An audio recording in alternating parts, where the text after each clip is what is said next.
हो ही रिकॉर्डिंग शुरू होगी। ओके यार देखो जो सा सबसे पहला चैप्टर है डेट इज, इसमें जरा कुछ है नहीं, नंबर की जस्ट थ्योरी है जिसको बस लाइक ये सारी की सारी चीजें हमने पढ़ के रखी हुई हैं, बस इसको सारी सारी चीजों को मिला के थ्योरी बना दी और इसका एक चैप्टर का नाम दे दिया, और कुछ है नहीं है इसमें ज़्यादा चैप्टर में।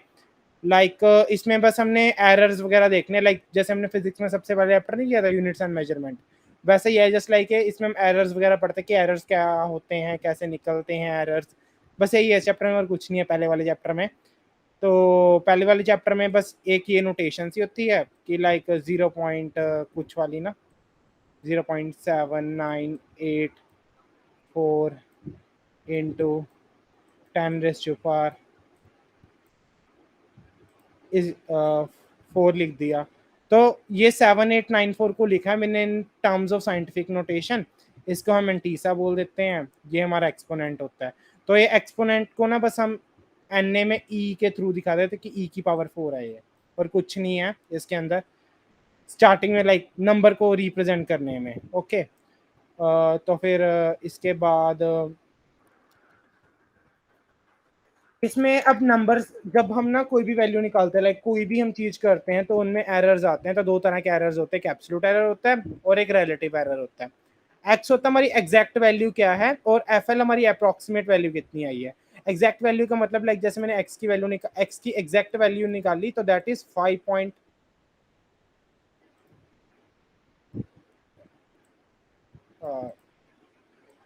यार हाँ 5.00 आ गई, ठीक है मेरी एग्जैक्ट वैल्यू,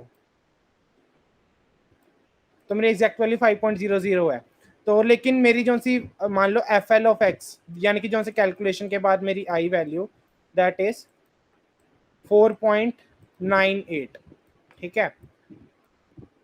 कुछ कैलकुलेशन ऐसे करोगे जिसमें ये आ गया, तो अगर तुम x को एफ एल के साथ माइनस कर दोगे और उसका मोड ले लोगे तो तुम्हारा एब्सोल्यूट एरर निकल जाएगा। ओके ऐसे सिमिलरली रिलेटिव एरर क्या होता है, रिलेटिव एरर अगर तुम एब्सोल्यूट एरर को एग्जैक्ट वैल्यू के साथ डिवाइड कर दोगे तो that will be relative error.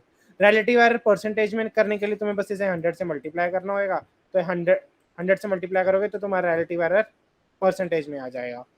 ये है बस इस एरर्स में। तो ठीक है एरर का एक क्वेश्चन देख लो, नीचे क्वेश्चन किया हुआ है, तो ये है question, compute the absolute error and the relative error in the approximation of √2 by 1.414। हम ज्यादातर केस में √2 की वैल्यू 1.414 ले लेते हैं, तो कहते हैं इसके लाइक हम ये अगर 1.1414 ले रहे हैं √2 की वैल्यू, तो कहते हैं क्या एरर आएगा हमारा लाइक इसको लेने से ही, लाइक इसको लेने से ही हमारा कुछ ना कुछ एरर प्रोड्यूस हो सकता है। सो एरर कैसे निकलेगा, सबसे पहले हम एग्जैक्ट वैल्यू निकालेंगे √2 की। अब ये एग्जैक्ट वैल्यू हम कहाँ से निकालेंगे, कैलकुलेटर है हमारे पास, कैलकुलेटर से हम कर लेंगे, या फिर हम लॉन्ग डिवीजन मेथड लगाते थे ना, जैसा क्लासिक लॉन्ग डिवीजन मेथड होता है, उससे हम ये निकाल सकते हैं।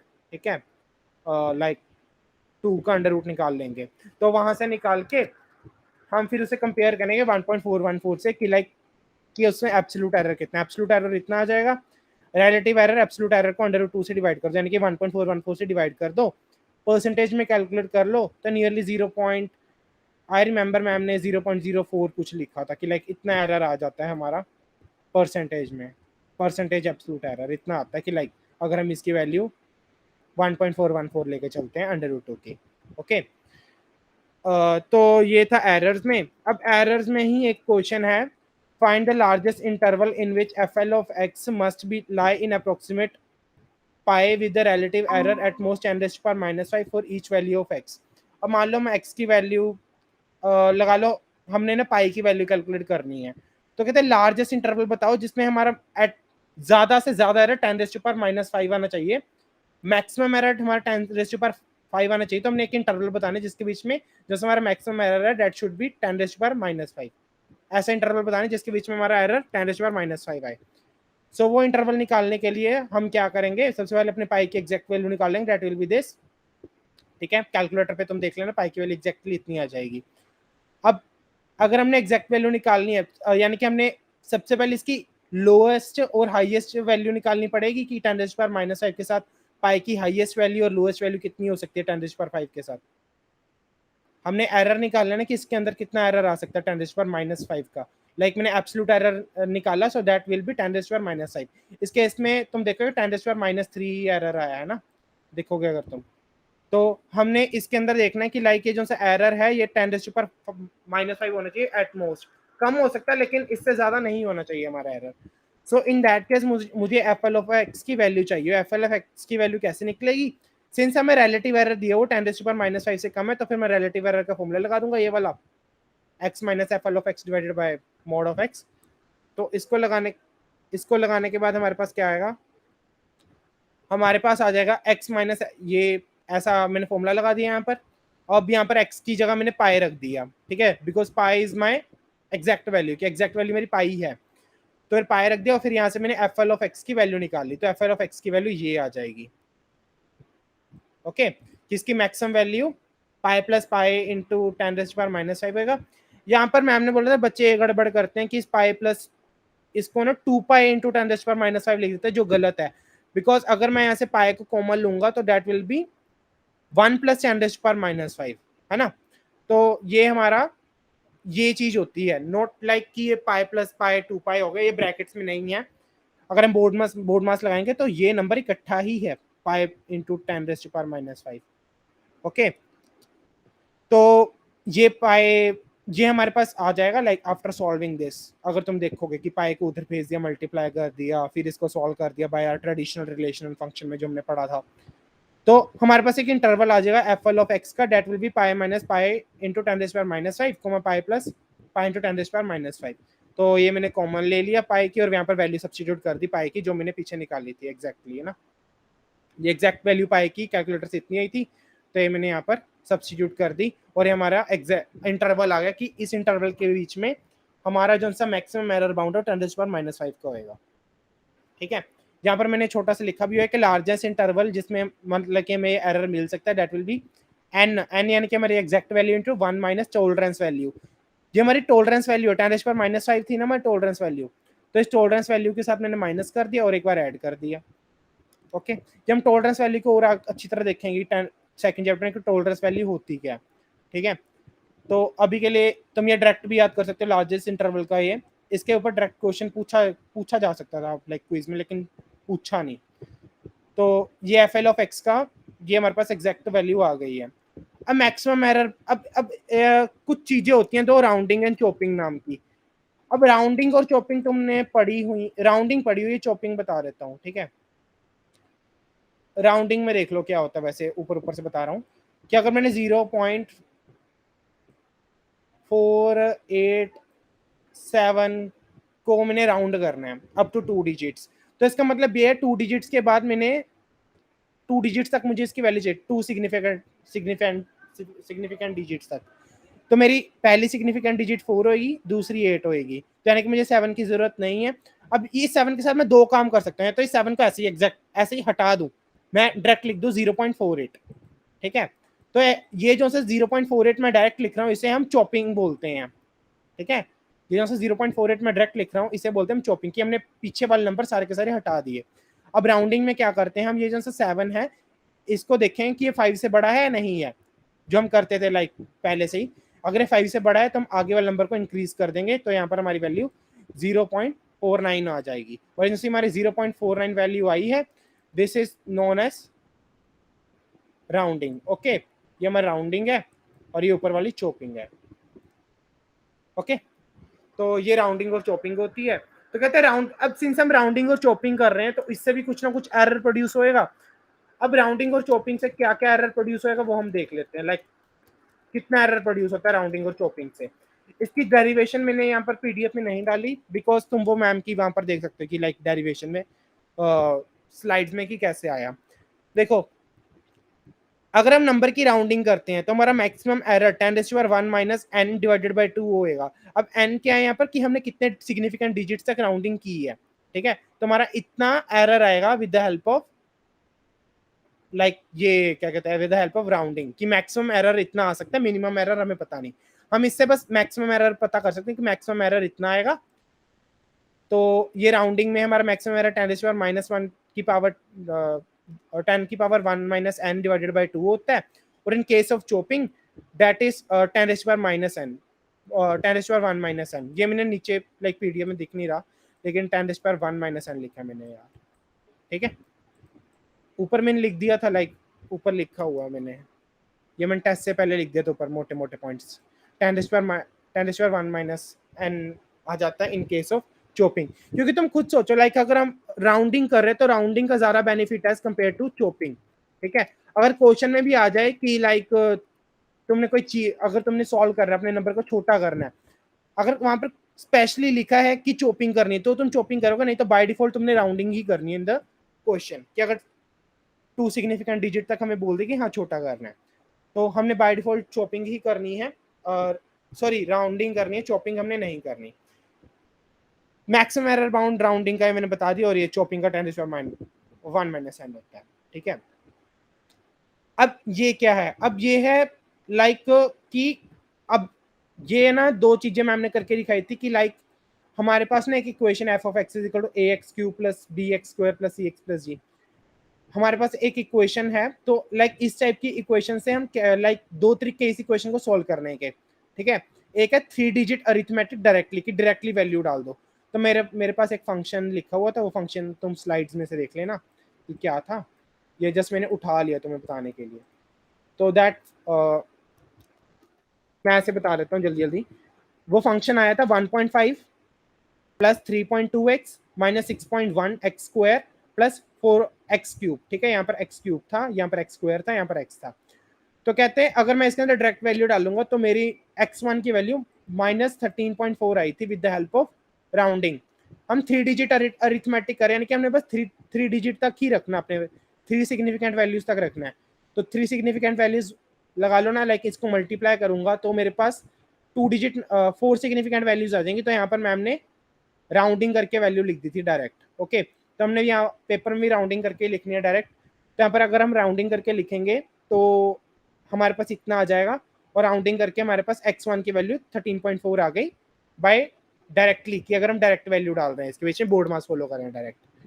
लेकिन अगर हम इसके ऊपर नेस्टिंग अप्लाई करते हैं, नेस्टिंग क्या होता है, नेस्टिंग में मैंने क्या किया, इस फंक्शन को उल्टा लिख लिया सबसे पहले, D plus C X plus B X square plus A X cube की फॉर्म में लिख लिया, और यहाँ से x कॉमन ले लिया, और फिर मैंने एक और x कॉमन ले लिया। ऐसे तुमने नेस्टिंग कर दी। ठीक है, d प्लस एक नए फंक्शन, एक नए फंक्शन के अंदर तुमने फंक्शन को डिफाइन करते जा रहे हो। जैसे हम नेस्टिंग करते हैं ना इफ एल्स लूप या फिर लूप्स की, इफ एल्स स्टेटमेंट या फिर लूप की, वैसे ही हमने इसको आगे नेस्टिंग करते गए। तो नेस्टिंग से हम देखते हैं कि लाइक रिजल्ट में क्या चेंजेस आते हैं। अगर हम नेस्टिंग से सॉल्व करते हैं तो नेस्टिंग से सॉल्व करके हमारे पास x2 की वैल्यू माइनस 14.3 आई हुई है, विच अगर तुम वहां पर है ना, तुम्हें क्वेश्चन में यहाँ पर है ना, मैं वैल्यू भी दी हुई थी क्वेश्चन में कि हमारी एग्जैक्ट वैल्यू इतनी है। तो हमने एग्जैक्ट वैल्यू से इसकी ये ए ई लाइक हमने एब्सोल्यूट एरर निकाल के देखा। तो हमने एब्सोल्यूट एरर निकाल के ये इन्फर किया कि लाइक नेस्टिंग से एरर कम आया। ठीक है, ये नेस्टिंग से आया, लाइक x2 लिखा हो यहाँ पर x1 में हमारा एरर आया 0.864 का, लाइक डायरेक्ट यूज कर रहे हैं जब हम, तो हमारे पास x1 लाइक ये हमने डायरेक्ट से x1 निकाला हुआ है, और ये हमने नेस्टिंग से x2 निकाला हुआ है। तो अगर हम डायरेक्ट वाला x1 यूज कर रहे हैं, लाइक डायरेक्टली अरिथमेटिक यूज कर रहे हैं, तो यहाँ पर हमारा एरर इतना आ रहा है और इसमें ये आ रहा है। तो तुम ये देख लो कि नेस्टिंग से हमारा एरर काफी ज्यादा कम हो गया। ओके, तो ये मैम ने दिखाया था कि लाइक ऐसे हम कुछ टेक्निक्स अप्लाई करके अपने एरर को कम कर सकते हैं। ओके, क्योंकि कंप्यूटर भी एक टाइम पर आके हमारे डिजिट को कट करता ही है, तो इसलिए हम इसको पढ़ रहे हैं इस चैप्टर को। इस चैप्टर को पढ़ने का यही सिग्निफिकेंस है। लाइक अगर हम पाई की वैल्यू भी निकाले तो इनफाइनाइट हो सकती है, तो हमें कहीं ना कहीं जाके इस पाई को भी कट करना ही होएगा। तो वो कट करने से कितना एरर हमें प्रोड्यूस होता है, तो वो है न्यूमेरिकल एनालिसिस में इसके पढ़ने का महत्व, कि इस चैप्टर को इसलिए पढ़ रहे हैं ताकि हमें एरर वगैरह का पता लग जाए। ठीक है, अब loss of significance. Loss of significance का मतलब कि लाइक जब हम राउंडिंग या फिर चॉपिंग करते हैं, तो राउंडिंग या फिर चॉपिंग करने की वजह से हमारे कुछ सिग्निफिकेंट डिजिट्स खत्म हो जाते हैं। लाइक 4.87 के साथ जब मैंने राउंडिंग की थी, यही लगा लो, अगर मैं इसकी राउंडिंग कर रहा हूँ तो मेरा एक सिग्निफिकेंट डिजिट खत्म हो रहा है। तो इस सिग्निफिकेंट डिजिट के खत्म होने की वजह से कुछ सिग्निफिकेंस मेरे आंसर में चेंज होएगा। लाइक अगर मैं इसे यूज करूंगा, उसे यूज करूंगा, तो मेरा ज्यादा कम एरर इस केस में आएगा, इस केस में एरर ज्यादा आएगा। ठीक है, इस केस में एरर हमारा ज्यादा आएगा और इस केस में एरर कम आएगा, बिकॉज ये जो सी वैल्यू है that is more accurate then this. Okay, तो अगर यही है कि लाइक क्यों है, क्योंकि इसमें सिग्निफिकेंट डिजिट ज्यादा और इसमें सिग्निफिकेंट डिजिट कम है, तो यही है कि अगर हम इनपुट में अपने सिग्निफिकेंट डिजिट कम कर देते हैं तो हमारे आउटपुट में भी सिग्निफिकेंस कम हो जाती है। यही है इस टॉपिक में दिखाने को, लाइक ये बताया था मैम ने, और ये एक एग्जांपल दिख कर आया हुआ है कि इस क्वाड्रेटिक इक्वेशन की वैल्यू निकालनी थी, तो ये हमने निकाल के रखी, डायरेक्टली निकाल के रखी, जिसमें हम चॉपिंग कर रहे हैं, 4 डिजिट चॉपिंग कर रहे थे, तो 4 डिजिट चॉपिंग से हमारे पास इतनी वैल्यू आ रही थी x1 की और x2 की इतनी। ठीक है, या 4 डिजिट चॉपिंग से हमने वैल्यू निकाल ली है। ठीक है, अब हम क्या कर रहे हैं, ये चीज जो सी अब ये जो सी हमने चीज नीचे की है ना टेक्निक, मैंने मैम से पूछा था कि लाइक ये चीज हमें कैसे पता लगेगी कि इस सिग्निफिकेंट, लाइक अगर हम इसे रैशनलाइज कर देंगे तो इसकी सिग्निफिकेंस कम हो जाएगी। तो मैम कह रही थी कि लाइक ये हमें खुद ही पता लग करना पड़ेगा, लाइक जितनी देर हम प्रैक्टिस करेंगे तो हमें प्रैक्टिस से ही पता लगेगा कि हमें यहाँ पर रैशनलाइजेशन करनी पड़ेगी, हमें यहाँ पर नेस्टिंग करनी पड़ेगी। तो हमें जितने देर हम क्वेश्चन करेंगे उसके अकॉर्डिंगली हमें पता लगता जाएगा कि लाइक हमें यहाँ पर रैशनलाइजेशन करनी है या फिर हमें यहाँ पर चॉपिंग करनी है। ओके, तो अगर मैं यहाँ पर रैशनलाइजेशन कर दूं अपने जो सा एक्स क्वाड्रेटिक फॉर्मूला था, डिस्क्रिमिनेंट वाला फॉर्मूला, तो उसके अंदर अगर मैं इसको रैशनलाइज कर दूं तो मेरे पास ये वैल्यू आ रही है। अगर इस वैल्यू के अंदर मैं डालता हूं तो फिर मैं ये देखता हूं, ये मैम ने निकालने को दिया था, ये मैं नहीं निकाला था, बट मैम ने बताया था कि ये जो सा हमारे पास ये नई वैल्यू आई है, ये x1 स्टार स्टार निकाला है जो सा हमने विद द हेल्प ऑफ ये, इसका एरर कम आएगा रिलेटिवली टू दिस। ठीक है, with the help of this कि लाइक हमने ये कर दिया, ये हमने एक टेक्निक अप्लाई कर दी, रैशनलाइजेशन कर दी, जिसकी वजह से हमारी सिग्निफिकेंस कम हो गई है, like sorry loss of significance कम हो गया, लॉस ऑफ सिग्निफिकेंस कि अब हमारे सिग्निफिकेंसी कम हो गई है with the help of rationalization. ठीक है, तो ये चीज हमें प्रैक्टिस के साथ आएगी, बस ये मैम ने बोला था, लॉस ऑफ सिग्निफिकेंस में बस यही था, लाइक और कुछ ज्यादा है नहीं है। अब ये आते हैं कंडीशन नंबर। अब कंडीशन नंबर क्या होता है, इसका क्वेश्चन आया था टेस्ट में।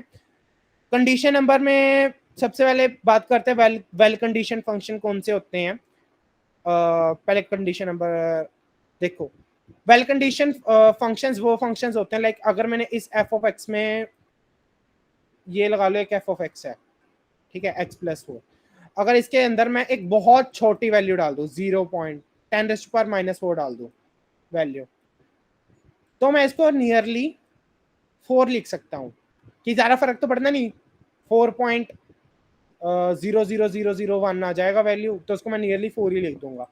तो ये जो सा एक एफ ऑफ एक्स है, सिंस इसे नेग्लेक्ट कर रहा है, तो इस फंक्शन को हम बोलते हैं not a well defined function, ये एक वेल कंडीशन फंक्शन नहीं है, क्योंकि ये वेल बिहेवियर नहीं शो कर रहा, क्योंकि अगर हम इसके अंदर इनपुट डाल रहे हैं तो हमें वही आउटपुट वापस मिल रही है। लाइक अगर हम कोई स्मॉल चेंज कर रहे हैं अपने एक्स में, तो ये हमें स्मॉल चेंज नहीं दिखा रहा है इसके अंदर। ठीक है, लेकिन अगर मैं बात करूं इस फंक्शन की, F of X is equal to 10 divided by X square, अगर मैं इसके अंदर डालूंगा ना लाइक अपनी वैल्यू डालूंगा 10⁻⁻4 को डालूंगा, तो यहाँ पर मुझे काफी अच्छी सिग्निफिकेंसी दिखेगी, लाइक चेंजेस दिखेंगे विद द हेल्प ऑफ 10⁻⁻4 डालने से, लाइक छोटी इनपुट डालने से मुझे काफी ड्रास्टिक चेंज दिखेगा। सो this is a well defined function. Okay, ये हमारा well defined function, well condition function होएगा। अब इस वेल कंडीशन फंक्शन को लाइक हम ऐसे तो नहीं बता सकते, लाइक फंक्शन को देख के ही, तो इस फंक्शन लाइक इसको बताने के लिए मैथमेटिशियंस ने क्राइटेरिया सेटअप किया जिसको बोलते हैं कंडीशन नंबर। अब कंडीशन नंबर में हम क्या करते हैं, कंडीशन नंबर को हम कापा के साथ दिखाते हैं, हम आउटपुट में रिलेटिव चेंज निकाल देखते हैं कि रिलेटिव चेंज देख लिया हमने कि आउटपुट में कितना चेंज हुआ और इनपुट में कितना चेंज हुआ, कि इनपुट में हमने कितना चेंज किया और आउटपुट में कितना चेंज किया, दोनों को डिवाइड कर दिया, तो हमारे पास कंडीशन नंबर आ जाता है, जो से ज्यादातर केस में कंडीशन नंबर 1 के बराबर आता है ज्यादातर केसेस में, लेकिन जब हम राउंडिंग या फिर चॉपिंग करते हैं तब ये कंडीशन नंबर 1 से कम आ सकता है, फिर बड़ा आ सकता है। जब ये कंडीशन नंबर हमारा 1 से कम आ जाता है तो इसका मतलब ये है कि हमारा जो सा फंक्शन है that is a well defined well condition function. ठीक है, इसकी थ्योरी तुम स्लाइड्स में पढ़ देना, मैं वहां पर मैम ने स्लाइड्स में लिखी होगी इसकी थ्योरी। तो अगर हमारी ये जो सी कंडीशन नंबर की वैल्यू, बस ये समझ लो, अगर ये 1 से कम आ गई है, ठीक है, if condition number of a problem is less than और near to 1, then that problem is well condition, तो फिर वो वेल कंडीशन होएगी। लेकिन अगर 1 से बड़ी आ जाती है, काफी ज्यादा बड़ी आती है, तो फिर वो इल कंडीशन फंक्शन होता है, यानी कि not a well condition function. तो ये एक एफ ऑफ एक्स का एक एग्जांपल लिखा हुआ था, ये एग्जांपल में तुम देख लेना आराम से। बस इसमें मैंने ये दिखाना था, लाइक कंडीशन नंबर का ना एक हमारे पास फॉर्मूला होता है डायरेक्ट, ये जो सा डायरेक्ट फॉर्मूला यही याद करना है हमने यहाँ पर कि लाइक अगर हमने किसी एल्गोरिथम का कंडीशन नंबर निकालना है डायरेक्ट, तो that will be mode of x into F dash x divided by F of x. इसकी डेरिवेशन भी मैम ने अपनी स्लाइड्स में की हुई है। ओके, तो ये कंडीशन नंबर का फॉर्मूला है, हमें डायरेक्ट ये याद करना है हमने। डेरिवेशन देखने का कुछ ज़्यादा फायदा तो होएगा नहीं वैसे भी इसका, कि हमने x को f डैश x से मल्टीप्लाई कर दिया, डिवाइड कर दिया f ऑफ x से। याद रखना यहाँ पर तुमने x की वैल्यू नहीं डालनी है। ओके, हमारे टेस्ट में क्वेश्चन भी आया था इसका ना, कि हमने ln ऑफ 1 प्लस x की कंडीशन नंबर फाइंड करना है, so that comes out to be 1। वो हमारा 1 आ गया था जब हमें बोला था कि लाइक x की वैल्यू 0 को रीच कर रही है, तो हमने इसका कंडीशन नंबर बताना है। ठीक है, तो इसका आंसर हमारा 1 आ गया था, कि तुम इसके ऊपर अगर लगाओगे तो सिंस ये रीच कर रही है 1 को, एग्जैक्ट वैल्यू नहीं है तो लिमिट में कन्वर्ट हो जाएगा, और इसके ऊपर एल हॉस्पिटल रूल लगा के 1 आंसर आ गया था।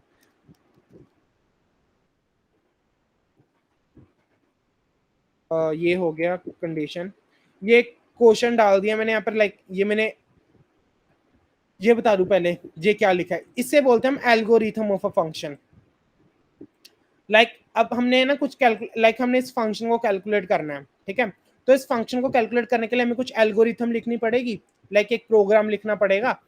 तो इस उस केस के लिए लाइक ये हमने एल्गोरिथम लिखी हुई, एक सूडो कोड लिखा हुआ है। अब ये एक्स नोट, यानी कि मैंने सबसे पहले एक्स नोट निकाला। एक्स नोट क्या है, मैंने एक्स को सबसे पहले अपने एक्स को इनिशियलाइज कर दिया, फॉर एग्जांपल 1 2 3 4 इनिशियलाइज कर लिया, तो मेरा सबसे पहला स्टेप हो गया।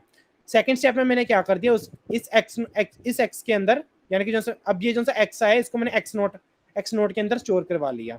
ओके, जैसे मैंने एक्स इनिशियलाइज किया, जो मैं अपना नंबर इनपुट करने लगा उसे मैंने एक्स नोट के अंदर स्टोर करवा लिया।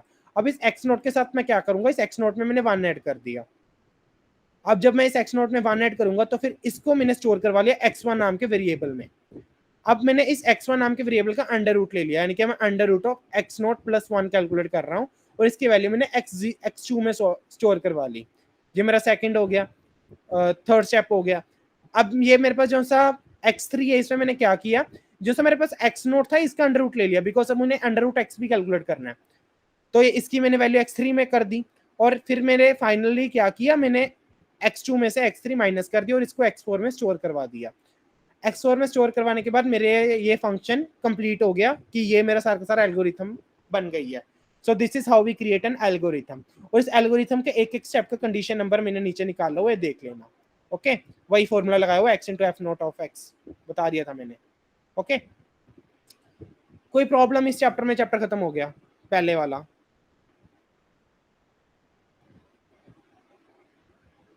हेलो, बस यही था। हाँ बस यही था पहले वाले चैप्टर में। सेकंड वाले चैप्टर में बता देता हूँ आगे। पहले वाले यस चैप्टर सर। खत्म हो गया। Okay sir. पूछना कुछ? No sir. रिकॉर्डिंग बंद कर दे, पूछ लेता। ओके, मैं रिकॉर्डिंग अभी के लिए रोक रहा हूँ। ओके, पूछ लो। ओके, एक बात बता कि चॉपिंग यूज होती भी है या सिर्फ मैम ने ऐसे ही पढ़ाया है? लाइक वो चॉपिंग मैम ने करवा दी थी, लाइक वो कहती है, मैम कहती कि लाइक है ना, तुम्हें एग्जाम में लिखा आ जाएगा अगर चॉपिंग यूज करनी हो। ठीक है, अच्छा, ओके ठीक है। ऑल्सो जो तूने कहा था कि डेरिवेशन वैसे इंपॉर्टेंट है इस चैप्टर में, लाइक डेरिवेशन आती है। इंपॉर्टेंट नहीं है, बस हमें ये बढ़िया। फॉर्मूला से ज्यादा मतलब है, इसलिए मैंने यहाँ पर सिर्फ ब्रीफ में करवाया चैप्टर। अगर मैं बोल रहा हूँ अगर कोई किसी को इंटरेस्ट है लाइक देखने में, तो फिर वो नहीं नहीं, thank you. Also so nesting से हमेशा एरर कम ही आता है। हाँ, नेस्टिंग एक से बार फॉर्मूला खोलो वो वाला। लाइक जरूरी नहीं है हर बार नेस्टिंग तुम्हें एरर कम दे। ठीक है, वो हमें देखना पड़ेगा, लाइक हर एक फंक्शन के लिए अलग अलग ट्रिक अप्लाई करनी पड़ती है। लाइक इस फंक्शन के लिए भी बताऊं तो इसमें हमें रैशनलाइजेशन हेल्प करेगी, नॉट नेस्टिंग। ठीक है, यहाँ पर देखोगे इसके अंदर हमने एरर कम करने के लिए आगे रैशनलाइजेशन की हुई है, तो इस रैशनलाइजेशन के लिए इसका अलग एल्गोरिथम लिखी थी, और इसकी मैंने आगे कंडीशन नंबर अलग निकाले थे। ओके, अच्छा सुन, तो मैम ने बोला था कि लाइक अलग अलग फंक्शन के लिए तुम्हें खुद सोचना पड़ेगा कि कैसे हम इसे लाइक अपने एरर को कम कर सकते हैं। हम्म। ओके, तो अगर हम पेपर की बात करें जो रिटन पेपर होगा उसके अंदर ऐसे क्वेश्चंस आएंगे जैसे तूने अभी ये वाला जो फंक्शन तू शो लाइक कर दिस रहा है chapter is the basis for upcoming chapter, तो इसलिए चैप्टर इंपॉर्टेंट था। अच्छा। उसमें 1-2 नंबर में तुम्हें कंडीशन नंबर वगैरह निकालने को बोल देंगे कि कंडीशन नंबर निकाल दो या फिर एरर निकाल दो। ठीक है, एरर तुम्हें जरूरी है बिकॉज आगे जो हम बाइसेक्शन मेथड वगैरह करेंगे वहां पर हम एरर्स को कैलकुलेट करेंगे और इसी के बेसिस के वही हमारा स्टॉपिंग क्राइटेरिया बनेंगे आगे। और हमारे पास दो तरीके हैं ना, एक तो रैशनलाइजेशन है, एक नेस्टिंग है, और एरर कम करने का कोई और तरीका तो नहीं है ना? नहीं, और तरीका तो अभी मैम ने लाइक यही करवाए थे, मैम कहते बाकी तुम एक्सप्लोर कर सकते हो इन द बुक। चलो ठीक है, यही है, बस यही था। हाँ, रिकॉर्डिंग ऑफ नहीं की थी तूने? अरे की तो थी यार, नहीं की थी। यार की थी स्टॉप रिकॉर्डिंग, हुई नहीं, चलो कुछ नहीं होता। कोई बात नहीं, चलो। ओके, ये पहला चैप्टर था। हाँ, ये पहला चैप्टर था, और किसी ने कुछ पूछना तो पूछ लो। एनीवन? नहीं। बस कंडीशन नंबर और बस ऐसे ही क्वेश्चंस है ना इसके अंदर? हाँ, कंडीशन नंबर और मैक्स टू मैक्स वो एरर के, लाइक एरर का फॉर्मूला बताया था ना मैंने, एक ये वाला लार्जेस्ट इंटरवल वाला, ये जो से मैंने ब्लैक पेन से लिखा है, ये इंपॉर्टेंट है इस चैप्टर में और कुछ ठीक नहीं है, है। ठीक ठीक है, है, बढ़िया। और बस यही था इस चैप्टर में। अब कितने नेक्स्ट चैप्टर्स हो चुके हैं वैसे? है, कितने चैप्टर्स हो चुके हैं वैसे? 2 चैप्टर हो गए, तीसरा चैप्टर चल रहा है। चल ठीक है। ठीक है, अब जो सा second chapter that is solution of root finding problem. अब ये जो सा चैप्टर है इसमें हम, अब हमने अपने एलिमेंट्री लाइक 12 तक ना हमने बस लाइक अगर हम किसी पोलिनोमियल का निकालते हैं ना तो हमने max to max cubic polynomial का हमने वो निकाला हुआ है, लाइक हम क्यूबिक पोलिनोमियल तक वैल्यू निकाल लेते हैं, उसके आगे के पोलिनोमियल्स को निकालने में प्रॉब्लम आती है काफी ज्यादा। So in this chapter we will discuss some, like इस चैप्टर में हम वो डिस्कस करते हैं कि लाइक हम nth पोलिनोमियल तक कैसे निकाल सकते हैं वैल्यू। ओके, अब इसको निकालने के देखो 2 तरीके होते हैं एक क्वेश्चन को सोल्व करने के, एक होता है डायरेक्ट मेथड और एक होता है आइटरेटिव मेथड। ठीक है, डायरेक्ट मेथड हम पढ़ा आ चुके हैं, ठीक है, सॉल्यूशन ऑफ इसको निकालने का। लाइक अगर तुमने पावर 4 का भी निकालना है ना तो उसके लिए हम क्या करते थे, अपनी वो वाला यूज करते थे, hit and trial method use करते थे, लाइक 1 डालते रहे, -1 डालते रहे, फिर उसको लॉन्ग डिवीजन करते थे।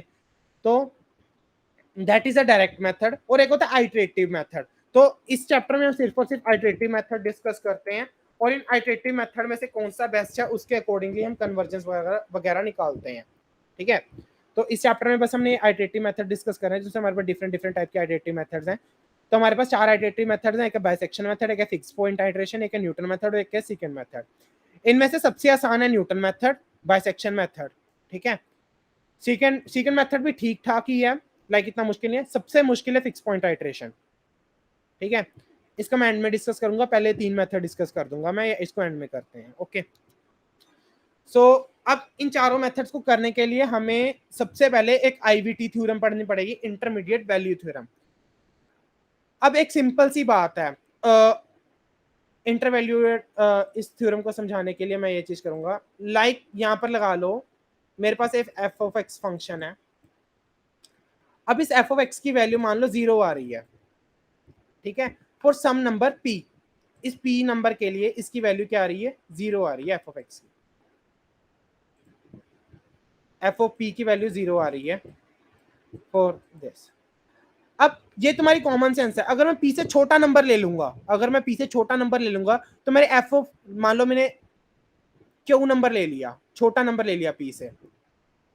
ठीक है, तो इस केस में क्या होएगा, तुम्हारे एफ ऑफ पी की वैल्यू नेगेटिव आएगी पॉजिटिव आएगी, एफ ऑफ क्यू डाल दिया, छोटा नंबर ले लिया पी से, एग्जैक्टली पी पे तेरी तुम्हारी वैल्यू 0 आ रही है। ठीक है, मान लो नेगेटिव आ रही है। ओके, कॉमन सेंस होगी, या फिर पॉजिटिव आएगी फिर नेगेटिव आएगी। हम अगर मैंने पी से बड़ा नंबर ले लिया, थोड़ा आर ले लिया, अगर मैंने पी से बड़ा ले लिया तो पॉजिटिव वैल्यू आएगी। इट में ऑल्टर, ये हो सकता है कि आर डालने से नेगेटिव आ जाए या फिर पॉजिटिव आ जाए, लेकिन अगर तुम इस पी से बड़ा या फिर छोटा नंबर डालोगे तो तुम ये रखोगे एक वैल्यू हमेशा नेगेटिव आएगी और दूसरी वैल्यू पॉजिटिव आएगी, यही होएगा। हेलो, अगर फंक्शन मॉड है तो लाइक अगर मेरा फंक्शन है एफ ऑफ एक्स, अगर पी पे इसकी वैल्यू 0 आ रही है, एग्जैक्टली 0 दे रहा है वैल्यू, मॉड फंक्शन है तो नेगेटिव वैल्यू आएगी कैसे? लाइक मेरा एग्जांपल ले ले, F of X is equal to x minus 4 ले लेते हैं, इसका आंसर कितना आएगा? 4 आएगा। एग्जैक्ट अरे वैल्यू इसकी इसका मोड लेके देखना एक बार, मोड x अगर माइनस तेरा फंक्शन जो है वो मॉडुलस फंक्शन है एक तो मिनट, वो कभी हमने नेगेटिव नहीं देगा। एक मिनट, इस चैप्टर में दोबारा से बता देता हूँ, हम इसमें सिर्फ और सिर्फ पॉलिनोमियल फंक्शंस की बात कर रहे हैं चैप्टर में। अच्छा ओके ओके सर। ठीक है, तो इस केस में x की वैल्यू 4 आ गई है, तो अब इस 4 से अगर मैंने छोटा ले लिया तो नेगेटिव वैल्यू आ जाएगी। मान लो 3.93 ले लिया तो नेगेटिव वैल्यू आएगी, अगर मैं 5 ले लिया तो पॉजिटिव आएगी। ठीक है, यही होएगा और कुछ तो नहीं होने लगा। No sir. ठीक है समझ गया, यही होगा नॉर्मल फंक्शंस। ठीक है ठीक है, तो यही आईवीटी की बेसिस है। लाइक अगर ये दोनों लाइक अब मैंने लगा लो मेरा पी किसी ना इंटरवल के बीच में लाई कर रहा है,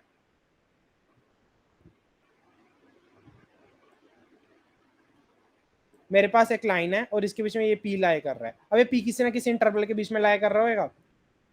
अब ये जो सा इंटरवल है, ये ए है, ये बी है। ठीक है,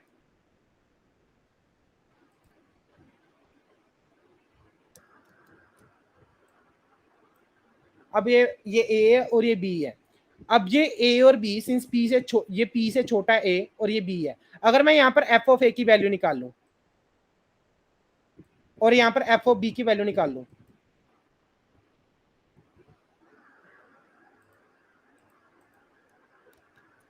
अगर मैं यहाँ पर एफ ऑफ बी की वैल्यू निकाल लूं, सो अगर मैं अब इन दोनों को मल्टीप्लाई कर दूं तो इनकी मल्टीप्लीकेशन हमेशा -1 नेगेटिव आएगी या नहीं आएगी?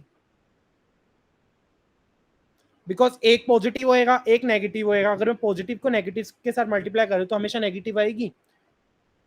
सो दिस इज आईवीटी। अगर तुम एक इंटरवल ऐसा चूज कर लेते हो, लाइक एफ ऑफ ए की वैल्यू निकालते हो और बी की वैल्यू निकालते हो, अगर तुम्हारा एफ ऑफ ए और एफ ऑफ बी तुम्हारी मल्टीप्लीकेशन माइनस में आंसर आ रहा है तुम्हारा, ठीक है, तो तुम्हारा रूट इस इंटरवल के बीच में लाइक करेगा। ओके, अगर मान लो मैंने यहाँ पर कोई नहीं, नंबर दोबारा बोल, पूरी चीज दोबारा बोल।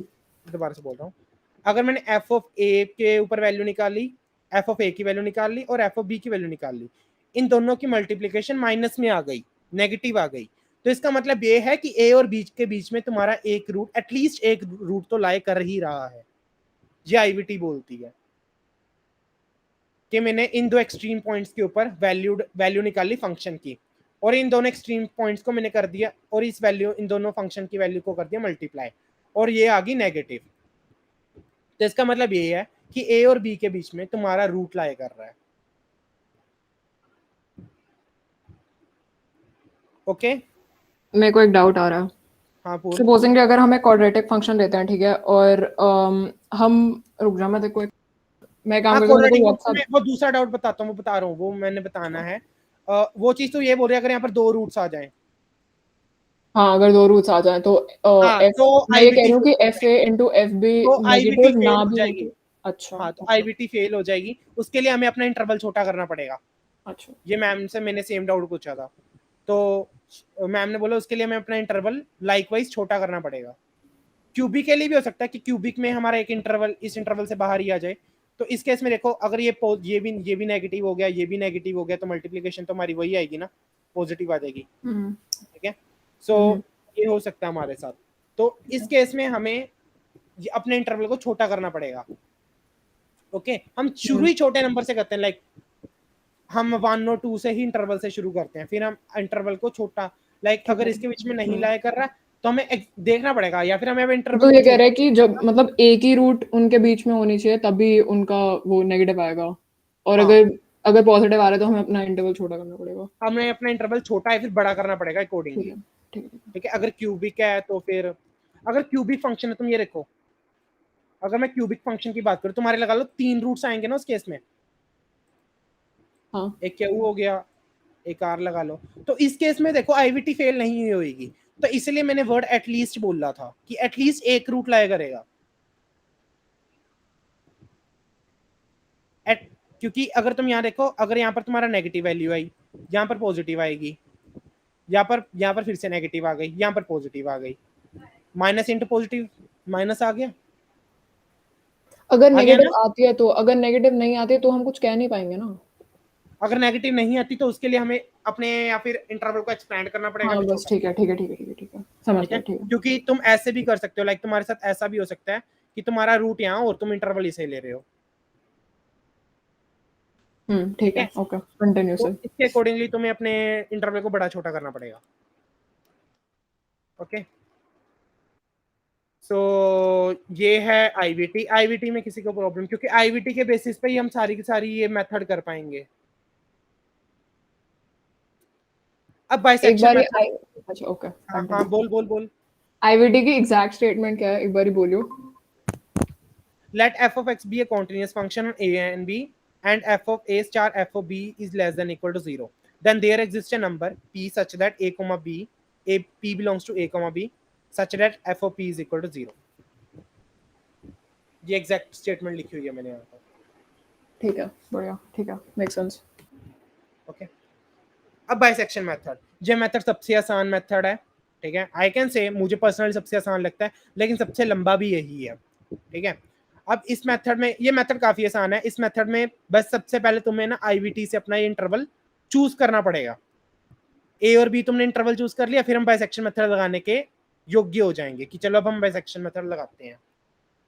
अब बाइसेक्शन मेथड क्या बोलता है? बाइसेक्शन मेथड ये बोलता है कि मैंने अपने, अब मुझे ये x1 वैल्यू निकालनी है, ठीक है? इस केस में यार मैं एक नई लाइन बनाता हूं।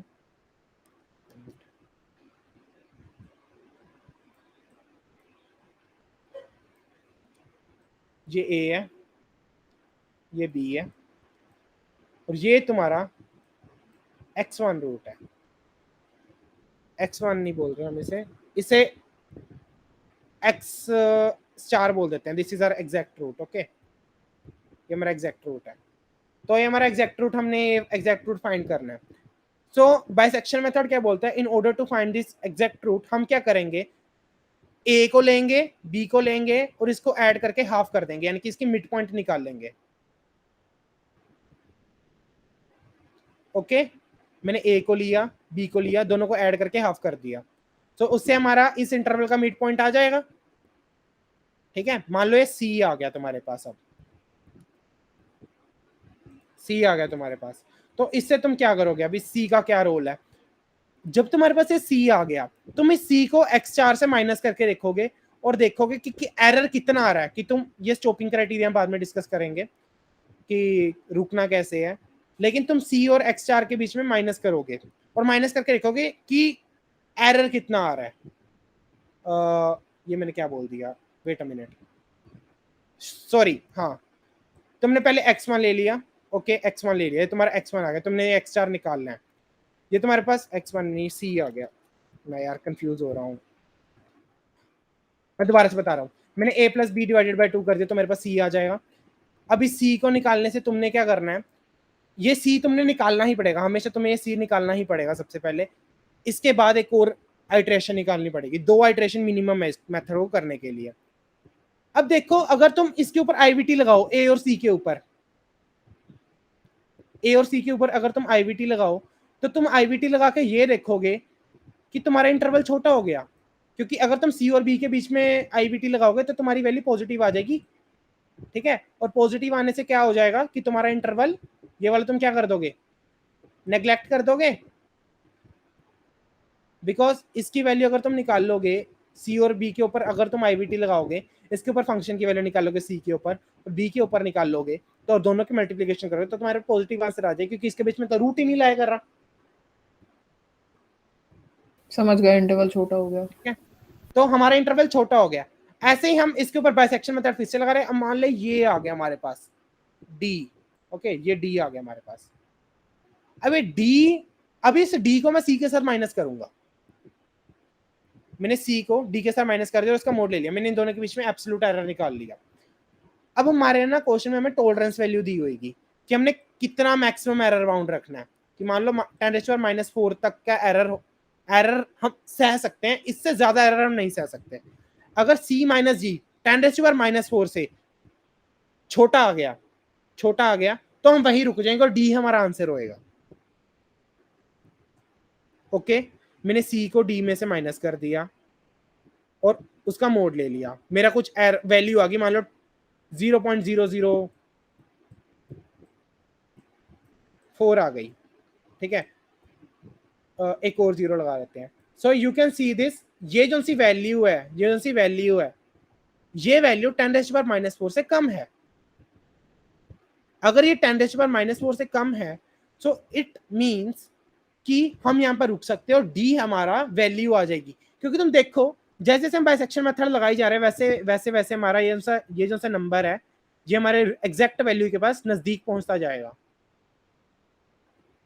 अब मान लो ये डी है क्या? है डी है क्या? डी क्या है? डी मैंने ए और सी, ए प्लस सी डिवाइडेड बाय 2 कर दिया। अच्छा ओके, और एक्स स्टार हमारा एग्जैक्ट आंसर है। एग्जैक्ट आंसर है। जैसे जैसे तुम आईवीटी लगाते जाओगे वैसे वैसे तुम्हारा ये छोटा होता जाएगा। अब तुम ये देखो, क्वेश्चन में एक्स क्वेश्चन में गिवन नहीं है। स्टॉपिंग क्राइटेरिया ये होएगा कि सबसे पहले तुम्हें सी निकालना पड़ेगा, लाइक सबसे पहले वाला रूट तो निकालना ही पड़ेगा, और एक और मेथड, एक और आइट्रेशन करके डी भी निकालना पड़ेगा। अभी क्वेश्चन देखेंगे, क्वेश्चन में ज़्यादा अच्छी तरह समझ आएगा। और इस सी और डी को जब तुम माइनस करके देखोगे तुम्हें वहाँ पर टॉलरेंस वैल्यू दी होगी कि हम इतना एरर सह सकते हैं, इससे ज़्यादा एरर नहीं सह सकते। तो इस टॉलरेंस वैल्यू से तुम कंपेयर करोगे और तुम अगर बाइसेक्शन मेथड को देखोगे तो तुम्हारा रूट कन्वर्ज करता जाएगा ऐसे ऐसे, ठीक है। अगर मैं अब फिर तुम इसके ऊपर आईवीटी लगाओगे, आईवीटी से देखोगे कि सी और सी डी इंटरवल को तुम फिर से नेग्लेक्ट कर दोगे, इसके ऊपर लगा के फिर हाफ कर दोगे। अब इस केस में देखो कि तुम्हारा ये जो सा एरर है ये बढ़ गया, ब्लैक के एक्स से दूर हो गया, तो इस ये तुम्हारा टॉलरेंस वैल्यू इस केस में इंक्रीज हो जाएगी। तो ऐसे करते करते फिर तुम इसका हाफ करोगे, तुम्हारा से इंटरवल छोटा होते होते है ना तुम इसके बिल्कुल पास पहुंच जाओगे। यानी कि more the iterations you will do the more exactness you will get. Any problem? जितनी नंबर ऑफ आइटरेशंस 2 है, ठीक है। मिनिमम आइटरेशन तुम्हें 2 करनी ही एंड हमें हमेशा सी से ही माइनस करना है, हम कभी ए को पिक नहीं कर सकते। नहीं नहीं नहीं, सी से हमेशा नहीं माइनस करना, लाइक सी और डी से को माइनस कर दिया, अगर नहीं वैल्यू आई, अगर अब मान लो तुमने आगे ई निकाल दिया, अब ई को तुम डी से माइनस करोगे। हाँ हाँ भाई ठीक है, Latest बट हम ए से कभी उसको, अच्छा चल ठीक है, समझ गए, ठीक है, तो काम खत्म हो गया, ठीक है जी, मतलब क्योंकि अपर लिमिट से करेंगे ना आंसर मान रहे हैं ना। ठीक है, मौखिक तू क्या बोल रहा था? मैं कह रहा था अपर लिमिट से माइनस करेंगे ना, बट जो राइट साइड में आएगी। नहीं, अपर लिमिट नहीं, हम जिसे अपना रूट मान रहे हैं ना, जिसे हम वैल्यूज निकाल रहे हैं उससे माइनस करेंगे। अच्छा, लास्ट केस में, लास्ट इटरेशन में जिसको, हाँ लास्ट केस में जिसे हमने एक्स माना था, ठीक है। ये माइनस करके क्या फिर क्या करना है? माइनस करना बस टॉलरेंस को, फिर हमने टॉलरेंस से कंपेयर करना है। अगर टॉलरेंस से कम आ गई वैल्यू, अगर उससे कम आई तो वो आंसर हो गया, वो हमारा आंसर हो गया बाइसेक्शन में। मतलब बाइनरी सर्च ही है। हाँ यही लगा ले, बाइनरी सर्च है। नाइस। अब ये देख लो, इसमें ये क्वेश्चन है पूरा का पूरा कि मैंने इसके लिए अपना बाइसेक्शन मेथड लगाना है, ठीक है। अगर तुम इसके ऊपर है ना अपना traditional hit and trial method करोगे तो तुमसे कभी नहीं हो पाएगा ये क्वेश्चन, बिकॉज इसके रूट काफी अजीब आए थे, लाइक बहुत अजीब थे, लाइक 1.21 आया था। बाइसेक्शन मेथड के लिए लाइक मैम ने, अब ये हमने क्या करना है, f(1) की वैल्यू निकाल ली, नेगेटिव आ गई, ठीक है, f(2) की वैल्यू निकाल ली, पॉजिटिव आ गई। अब तुम्हारा f(1) इंटू f(2) क्या आ गया, 0 से कम आ गया, यानी कि हमारा इंटरवल चूज हो गया कि हमने 1,2 के बीच में फेचिंग करनी है। तुम्हारा फंक्शन ये था। एक सेकंड, लेकिन आईवीटी से हमें कभी एग्जैक्ट आंसर तो मिलेगा ही नहीं, हमें तो हमेशा इंटरवल ही मिलेगा। हम तो वो निकाल रहे हैं ना कि इंटरवल ही मिलेगा। हाँ ठीक है, इंटरवल निकाल रहे हैं हम आईवीटी के थ्रू, लाइक 1 और 2 के बीच में हमारी वैल्यू आएगी, ठीक है। अब 1 और 2 के बीच में वैल्यू आएगी। अब इसके लिए मैं क्या करूंगा, इसके ऊपर मैंने बाइसेक्शन मेथड लगाना शुरू किया, ठीक है। अब बाइसेक्शन मेथड का यहाँ पर मैंने टेबल बनाया हुआ है, ठीक है। अब इस टेबल में देखो मैंने क्या किया, पहले यहाँ पर देख लेते हैं एक बार। मैंने सबसे पहले x1 की, अगर मैं यहाँ पर p1 निकाल रहा हूँ क्योंकि मैम pn वगैरह से डिनोट करती है, तो x1 x2 अपनी मर्जी से जो डिनोट करना कर लेना। मैंने यहाँ पर सबसे पहले x1 निकाल लेने की p1 निकाल लिया, which will 1 + 2 divided by 2 is equal to 1.5 आ गया। मैंने सबसे पहले अपनी पहली आइट्रेशन की, पहली आइट्रेशन में मेरा a1 था, b2 था, अब मेरे pn की वैल्यू यहाँ से क्या आ गई 1.5, ठीक है। अब तुमने ना दूसरी आइट्रेशन करनी है। अब दूसरी आइट्रेशन के लिए तुम्हारा रूट या फिर 1 या 1,1.5 1.5 या फिर कॉमा 2, इन दोनों में से किसी एक इंटरवल के बीच में लाई करेगा. It depends on you. ठीक है, अब तुम्हें इस पता करना है कि कौन से वाले में लाई करेगा तुम्हारा रूट. तुम्हारे पास दो इंटरवल बन गए ना, एक तो 1,1.5 बन गया और एक 1.5,2 बन गया. अब इसके पीछे तुमने रूट निकालना है. अब इस रूट के लिए तुम क्या करोगे, 1.5 और 2 के ऊपर अपनी वैल्यू निकालोगे. तुम ये देखोगे 1 के ऊपर नेगेटिव आ गई, 1.5 के ऊपर पॉजिटिव आ गई, अब और 2 के ऊपर भी पॉजिटिव आ गई. ठीक है, अगर 2 के ऊपर पॉजिटिव आ गई यानी कि तुम्हारा ये वाला इंटरवल तो हो गया कैंसिल, है ना, क्योंकि अगर यहाँ पर पॉजिटिव आ गई 1.2 के ऊपर पॉजिटिव, तो ये दोनों का मल्टीप्लीकेशन तो पॉजिटिव ही आएगा, तो आईवीटी फेल हो गई इस केस में. लेकिन यहाँ पर आईवीटी लग रही है, तो तुम ये वाला इंटरवल चूज कर लोगे. तो यहाँ पर देखो मैंने सेकंड आइटरेशन में अपने ए की वैल्यू 1 ले ली और बी की वैल्यू 1.5 ले ली. Any problem in this? नहीं. नहीं. No sir. अब फिर तुमने फिर से क्या किया, a plus B divided by 2 कर दिया, 1.25 आ गया. अब क्वेश्चन में तुम्हें टॉलरेंस दी हुई 10⁻⁻2 की,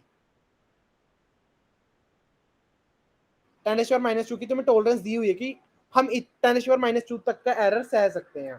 ठीक है, कि अब हम आगे देखते हैं. लाइक टॉलरेंस मैं और अच्छी तरह बताना चाहूंगा. टॉलरेंस ना एग्जैक्टली एरर भी नहीं होता. टॉलरेंस वो होता है कि लाइक वो रूट से कितना दूर है, कितने डिजिट्स दूर है. समझ रहे हो कि जो से हमारी वैल्यू है वो रूट से कितनी दूर है. Tolerance is not exactly error, it is just that value कि वो हमारे रूट से कितना दूर है. ठीक है, बाकी जिसने समझना बस वो यही समझ लेना टॉलरेंस को कि ये हमारा स्टॉपिंग क्राइटेरिया की तरह एक्ट होता है. अब मैंने 1.5 और 1.25 को माइनस किया, तो तुम ये देखोगे कि तुम्हारी वैल्यू 10⁻⁻2 से कम आएगी, यानी कि तुम्हें और आइटरेशंस करनी पड़ेंगी. करनी पड़ेंगी 1.5 और 1 इन दोनों को माइनस करोगे तो तुम्हारा जो वैल्यू आएगी दैट विल बी 0.05 और 10⁻⁻2 से कम है. तो इस केस में तुम्हें क्या करना पड़ेगा, अपनी वैल्यू को निकालना पड़ेगा. So let us do this again.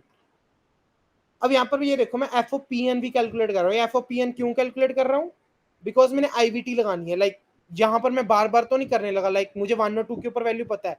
अब मुझे ये नए निकले रूट की वैल्यू चाहिए ना, कि यहाँ पर चेक करना पड़ेगा, तब मैं अपने नेक्स्ट रूट को चूज करूंगा.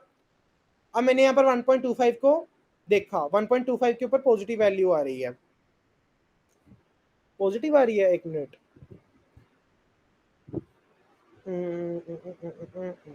हाँ पॉजिटिव आ जाएगी. ठीक है, इसके ऊपर तुम्हारी पॉजिटिव वैल्यू आ जाएगी. और तुम्हें ये पता है कि तुम्हारे 1 के ऊपर नेगेटिव वैल्यू आ रही है, क्योंकि तुमने पहले से निकाल के रखा है कि एफ ओ 1 नेगेटिव आ रहा है. तो अब तुम्हारा इंटरवल छोटा हो जाएगा 1 और 1.25 से. फिर तुमने हाफ कर दिया, 1 इसे कर दिया, फिर तुमने टॉलरेंस निकाली, नहीं आया, फिर तुमने इसके ऊपर वैल्यू निकाली 1.125 के ऊपर, यहाँ पर नेगेटिव वैल्यू आ गई. अब तुम्हारा इंटरवल ये और 1 लाइक अब तुम्हारा ए चेंज हो जाएगा, बी नहीं चेंज होगा. यहाँ पर तुम्हारा बी चेंज हो रहा है, लेकिन अब तुम्हारा ए चेंज होएगा, क्योंकि अब तुम्हारे पास दो चॉइसेस थी. या फिर तुम 1,1.125 ले लो, या फिर 1.125, 1.25 ले लो. तो सेकंड वाले इंटरवल ज्यादा सही फिट बैठ रहा है, बिकॉज नेगेटिव इंटू पॉजिटिव तुम्हारे पास नेगेटिव आ रहा है, तो यहाँ पर आईवीटी बैठ रही है, पहले वाले में नहीं बैठ रही. तो तुम अपने ए को रिप्लेस कर दोगे विद 1.125. अब तुम इसके ऊपर फिर से आईवीटी लगाओगे, फिर वही झोल झमेला करते करते तुम्हारा यहाँ पर टॉलरेंस निकल जाएगी एग्जैक्ट. यहाँ पर तुम्हारा आ गई, मान लो इस वैल्यू के ऊपर, इस पीएन के ऊपर तुम्हारी एग्जैक्ट वैल्यू आ गई. तो तुम्हारी 7th आइटरेशन पे तुम्हें अपना आंसर मिल गया कि this will be the root of this equation. हम इसे एग्जैक्ट रूट नहीं बोल सकते, बिकॉज हम इतनी टॉलरेंस के ऊपर रुके हैं, लेकिन अकॉर्डिंग टू क्वेश्चन हमारा ये वैल्यू फिट बैठ रही है. ठीक है, तुम इसके ऊपर एफ ऑफ एक्स की वैल्यू निकालोगे तो वो हमारी टॉलरेंस को सेटिस्फाई करेगा. Any problem regarding this method? 2 minute रुक जाओ प्लीज. देख लो, कोई प्रॉब्लम नहीं है. सब कुछ erase कर दो.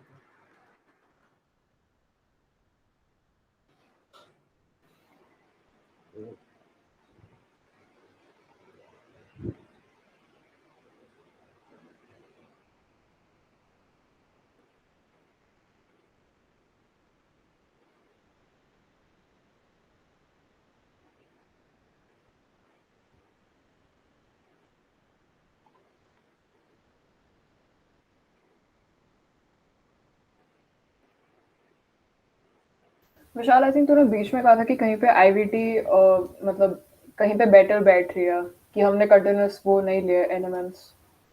क्या दोबारा कहाँ पे वो हुआ था? क्या कि आईवीटी कहाँ सही नहीं बैठ रही? हाँ, वो तब बैठती जब हमारे दो या फिर उससे दो रूट है ना, इवन इसमें नंबर ऑफ। इसमें सब में कंटिन्यूअस है ना? क्या? लाइक इसके अंदर तो हमने कंटिन्यूअसली वो करा है ना, कि हाँ, बीच में मिड पॉइंट निकालते गए। इसके अंदर तो बीच में नहीं हुआ ना वो। बीच में हाँ नहीं हुआ तो हाँ बस इसलिए ठीक हुआ है। नहीं क्योंकि हमने आईवीटी के थ्रू सही इंटरवल चूज किया था। हाँ, नहीं मतलब लाइक हमें बीच में लाइक हमें दोबारा वो तो नहीं उठाना पड़ा ना, लाइक डिफरेंट इंटरवल वो तो नहीं करना पड़ा ना हमें इसके अंदर। लाइक देख, हाँ वो डिफरेंट इंटरवल नहीं, बस हमारा इंटरवल छोटा होता जा रहा है और कुछ नहीं हो रहा। हाँ बस ठीक है, वो कंटिन्यूस है। मेरे को लगा बीच में कहीं पे था, तो वही हाँ, वही मैं अभी वैल्यूज चेक कर रही थी अगर कि तू फाइनल इंटरवल भी देखेगी ना तो that is in between 1 and 2 only. ये फाइनल ठीक है। इंटरवल है ना, ठीक है। ये 1 और 2 के बीच में ही है। ठीक अरे है। वो तो क्वेश्चन में भी गिवन है ना, एक ही रूट है 1 और 2 में।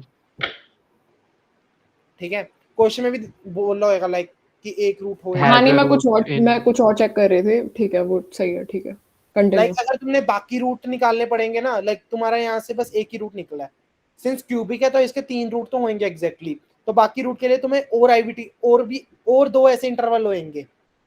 समझ रहे हो? ये तो सिर्फ एक इंटरवल के लिए हो हुआ है।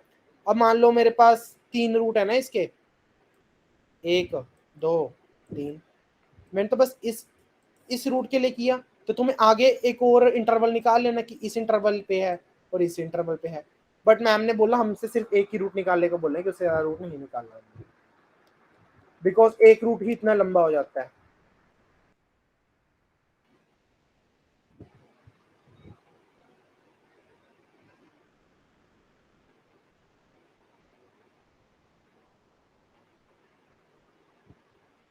तू आगे जा सकता है, मेरे को इसके अंदर और कोई डाउट नहीं है। ठीक है, एनीवन एल्स, किसी और को कुछ पूछना हो? No sir. हाँ सर। अब देखो, ये नीचे ना मैक्स एरर बाउंड नाम की चीज है, ये वैसे किसी काम की नहीं है, मैम ने फिर भी बता दिया था। अब ये मान लो मेरे जैसा पी एन है, ये हमारे पास फाइनल वैल्यू आ गई है और ये मेरे पास पी है, like that is my exact root. ठीक है, अगर ये जो से मैंने वैल्यू निकाल ली है पी एन, और इसको मैं अगर एग्जैक्ट रूट से माइनस करूं और इसका मोड लूं, तो ये हमेशा लेस होएगा b minus A divided by 2 की power n, and n represent हमने कितनी आइटरेशंस की हैं। बस कुछ नहीं है, लाइक हमने जो सा फाइनल निकाला ना, और इस p जो सा हमारा एब्सोल्यूट एरर है, इसका मैक्सिमम एरर बाउंड कितना होएगा, that will be b minus A. Interval को मैंने क्या कर दिया, b को a में से माइनस कर डिवाइड कर दिया 2 की पावर n, कितनी बार आइटरेशन की। इसकी डेरिवेशन भी मैम ने अपनी स्लाइड्स में डाली हुई है। ओके, मैंने ये फाइंड करना था लाइक कितना मैक्सिमम एरर आएगा इन दोनों के बीच में, सो दैट विल बी इस केस में 7 minus 1, sorry 7 minus 1 2 minus 1 divided by 2 की पावर 7, यानी कि 1 डिवाइडेड बाय तुम्हारे पास कितना आ जाएगा, 128 128 आ जाएगा, 1 डिवाइडेड बाय 128 इसका मैक्सिमम एरर बाउंड आ जाएगा। ओके, ये पी एग्जैक्ट वैल्यू है। हाँ पी एग्जैक्ट वैल्यू है इस रूट की।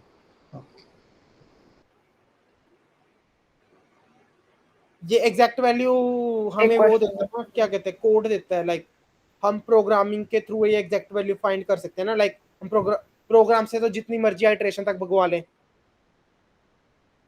समझ रहे हो ना? लाइक क्या तुम फिर इसका से बोलियो? मैं ये बोल रहा हूँ, ये अगर मैंने एग्जैक्ट पी वैल्यू चाहिए ना, ये मैथमेटिशियन मैटलैब से निकाल लेते हैं, लाइक मैटलैब में कोड लिख देते हैं। लाइक अब तुम्हें कोड का भी अंदाजा हो गया है कि इसका कोड कैसे करना है। A plus B divided by 2 while loop लगानी है, और वाइल लूप में तुमने बस एक चीज रखनी है, ये जब जब जब भी तुम्हारे पी एन आएगा तुमने इसको टॉलरेंस के साथ कंपेयर करना है। अगर टॉलरेंस से कम हुई तो तुमने रुक जाना है, अगर नहीं हुई तो फिर कंटिन्यू करना है अपनी लूप को। एक क्वेश्चन। हाँ, तूने एफपीएन क्यों लिखा था? क्यों देख रहा था वो? एफपीएन ये लास्ट वाला एफपीएन इसलिए लिखा था क्योंकि देख मुझे 1 और 2 के ऊपर वैल्यू चाहिए, अब मुझे इसकी वैल्यू भी तो चाहिए क्योंकि मैंने अपने इंटरवल को ब्रेक करना है ना। हम्म। तो एफपीएन की वैल्यू निकाली, so that comes out to be positive, वो पॉजिटिव आ गई।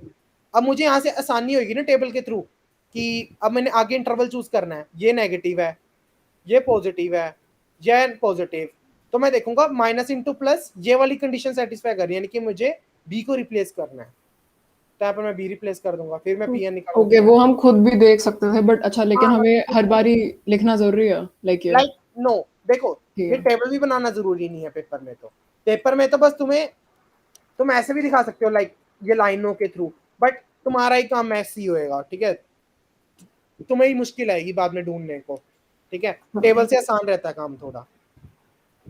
ऑल्सो इसका जो वो है जो लैब है न्यूमेरिकल एनालिसिस में, उसके अंदर हम क्या वो कोड लिखेंगे क्या इसका, या क्या उसके अंदर लैब्स में क्या कोड होता है? लिखा था कि लाइक हाँ बाइसेक्शन मेथड का हमने कोड किया था उसमें।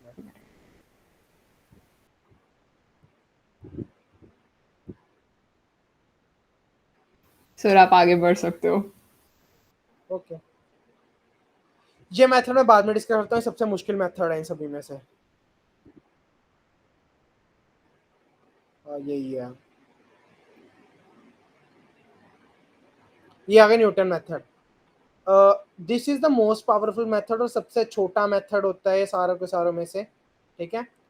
अब why Newton method is most powerful and सबसे जल्दी आंसर देता है, इसको हम कन्वर्जेंस में डिस्कस कर रहे हैं। कन्वर्जेंस की मैंने इसमें स्लाइड नहीं डाल, लाइक नहीं बताया, लाइक इसमें नहीं डाला अभी मैंने पीडीएफ में, मैं इसमें सिर्फ और सिर्फ मेथड डिस्कस कर रहा हूँ। मल्टीप्लिसिटी वगैरह चीजों में देखें कि लाइक न्यूटन मेथड वाई ये बेस्ट मेथड क्यों है, भले ही इसकी बहुत ज़्यादा लिमिटेशंस हैं, बट फिर भी ये बेस्ट मेथड है, क्योंकि ये मिनिमम नंबर ऑफ आइटरेशंस में हमारा आंसर निकाल देता है, ठीक है, हमें कम से कम आइटरेशंस करनी पड़ती हैं। अब देखो, तुम बाइसेक्शन मेथड में जैसे a plus B divided by 2 कर रहे थे ना, वही कर रहे थे, a plus B divided by 2, तुम न्यूटन मेथड में ये चीज करते हो, तुमने इनिशियल गैस लेना पड़ेगा, तुम्हें ना एक तुक्का मारना ही पड़ेगा। लाइक सबसे पहले तुमने इंटरवल ले लिया, वही ले लो, वही पिछले वाला एग्जांपल, तुमने 1 और 2 ले लिया, अब इसके बीच में तुम कोई भी वैल्यू ले सकते हो, तुम्हें एक इनिशियल तुक्का मारना है इनके बीच में कि ये होएगा x, मारो तुक्का, कोई भी वैल्यू बता रहा हो 1 और 2 के बीच में। 1.7 1.7 ले लो। अब जो सा 1.7 है ये हमारा इनिशियल तुक्का है, ठीक है। अब इस इनिशियल तुक्के को हम पी नोट बोलेंगे, ठीक है, मैंने क्या बोल दिया इसे, पी नोट, और इस पी नोट में से मैंने F P naught divided by F dash P note से माइनस कर दिया। इस ये फॉर्मूला न्यूटन मेथड का, जैसा मैंने लिखा ना, P is nearly equal to P naught minus F of P naught divided by F dash of P naught, ये हमारा न्यूटन मेथड का फॉर्मूला है। लाइक बाइसेक्शन मेथड में तो a plus B divided by 2 कर रहे थे, लेकिन इसमें हम क्या कर रहे हैं, हम फंक्शन पे वैल्यू निकाल रहे हैं पी नोट की, उसको डिवाइड कर रहे हैं F dash of P naught के साथ। अब ये चीज कैसे आई, ये टेलर सीरीज वगैरह से निकाला था, तुम दे सकते हो अगर तुमने देखना हुआ, बट आई विल रेकमेंड तुम्हें डायरेक्ट कर लो, कुछ ज्यादा फायदा नहीं है ऊपर टेलर सीरीज से। मुझे भी ज्यादा समझ नहीं आया था कि मैम ने कैसे निकाला ये, ठीक है, बट मैम ने कुछ ऐसे किया था कि लाइक इसे नेग्लेक्ट कर दिया था, और इस नेग्लेक्शन से फिर इसको आगे सॉल्व किया था, तो पी नोट की वैल्यू ये निकल डेरिवेशन आएगी क्या? नहीं आएगी ऑफ कोर्स, बहुत बढ़िया। तो हमें सिर्फ और सिर्फ ये वैल्यू निकालनी होगी। अब this p is nearly equal to p naught minus f of p naught divided by f dash of p naught. ये फॉर्मूला ज़्यादा मुश्किल नहीं है, ठीक ही है, लाइक जो सा तुमने इनिशियल तुक्का मारा ना, उसमें से तुम्हें अपनी एक छोटी सी वैल्यू तुम्हें माइनस करनी पड़ेगी। अब ये वैल्यू तुम्हारी पॉजिटिव भी आ सकती है, नेगेटिव भी आ सकती है, डिपेंडिंग अपॉन तुम्हारा जो सा इनिशियल तुक्का जो सा तुमने मारा इस इंटरवल के अंदर, वो एग्जैक्ट रूट से कितना दूर है, ठीक है। ये जो सा ये है ना चीज, हाँ हाँ, समझ गए। ये पॉजिटिव नेगेटिव अकॉर्डिंगली आएगी, इसको हम इसमें से माइनस कर देंगे, और माइनस करके लगा लो तुम्हारा एग्जैक्ट रूट 1.4 है, तो फिर ये वैल्यू पॉजिटिव आ जाएगी, और माइनस करके कुछ वैल्यू आएगी, और इसको तुमने P1 मान लिया, ठीक है। अब जब तुम इस P1 की वैल्यू निकाल लोगे, इसके बाद ये तुम्हारा P1 निकल गया, तो ये जो तुम्हारे पास सबसे पहला रूट है दैट इज P1, यानी कि P1 को मैंने ये लिख दिया P naught minus F of P naught divided by F dash of P note. ऐसे ही मैं P2 को क्या लिख दूंगा, P2 is equal to P1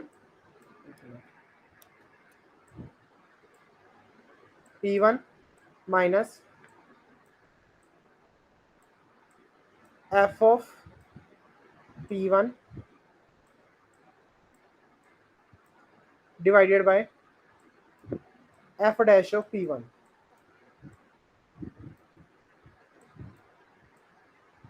okay, कोई प्रॉब्लम इसमें? P2 में बस मैंने P0 की जगह P1 डाल दिया। Is it okay? Yes sir. P3 में क्या कर दोगे? P2 की जगह P1 कर दोगे। ऐसे तुम आइट्रेशन चलाते जाओगे। अब तुम्हें हर एक मेथड में 2 आइट्रेशन मस्ट है, कोई भी मेथड करो, क्योंकि तुम्हें P1 माइनस P2 करके ही तुम्हें तुम्हारी टॉलरेंस वैल्यू मिलेगी। ठीक है, वैसे तुम इससे न्यूटन मेथड में तुम्हें ज्यादा फर्क भी नहीं पड़ेगा, बिकॉज तुम P0 माइनस P1 करके भी टॉलरेंस वैल्यू देख सकते हो। बट इट इज आइडियल कि हमें हमेशा दो निकालनी है। ठीक है, तो ये मैं इरेज कर रहा हूँ। एक सेकंड, डिडंट यू से कि P1 इज द रूट? नहीं, मैंने P1 को रूट को बोला, जो सा मेरा P है that is exact root. So but तूने कहा था कि P is approximately equal to P0 minus. तभी अप्रोक्सीमेटली लिखा है ना। अप्रोक्सीमेटली का मतलब क्या है कि एग्जैक्ट, तो ये एग्जैक्ट वैल्यू थोड़ी ना है कि हमेशा।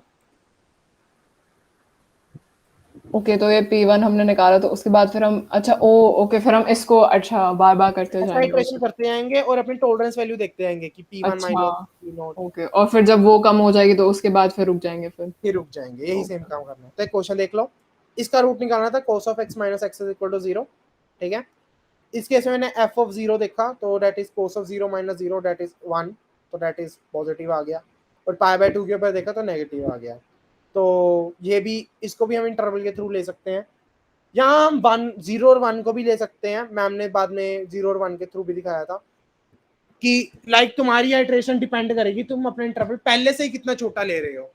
ठीक है, क्योंकि पाई बाय 2 1.47 होएगा, तो वो 1 से ऑब्वियसली बड़ा है। तो यहाँ पर अगर तुम हाँ। तुक्का मारते हो, सबसे पहला तुक्का मान लो, यहाँ पर ये मैम ने फॉर्मूला लिखा है न्यूटन मेथड का जनरल, Pn+1 की वैल्यू कैसे आएगी?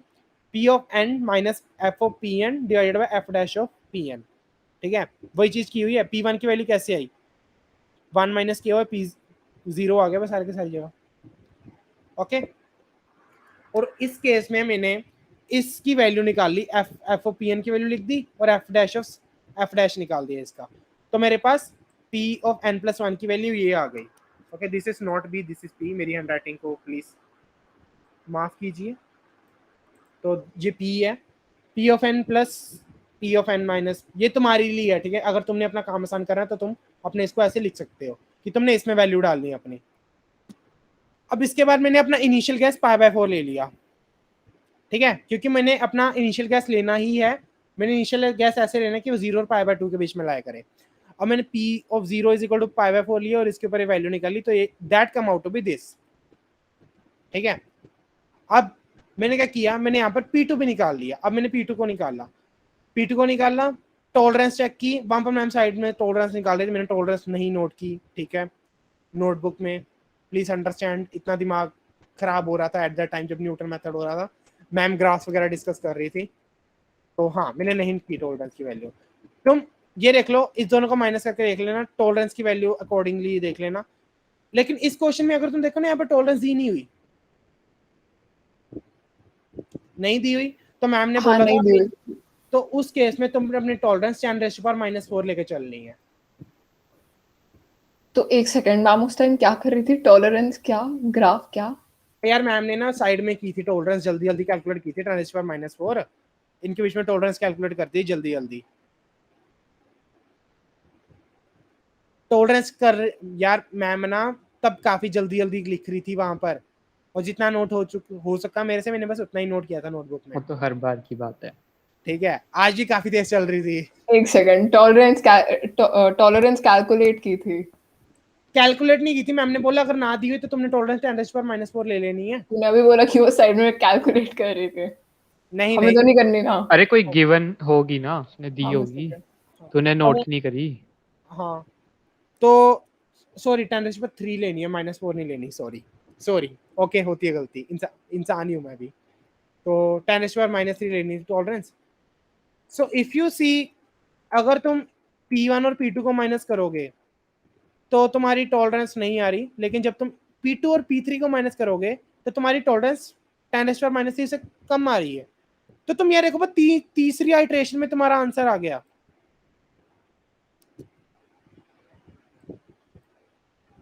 ओके तुम ये देखो तुम्हारी तीसरी आइटरेशन में ही आंसर आ गया in with the help of Newton method.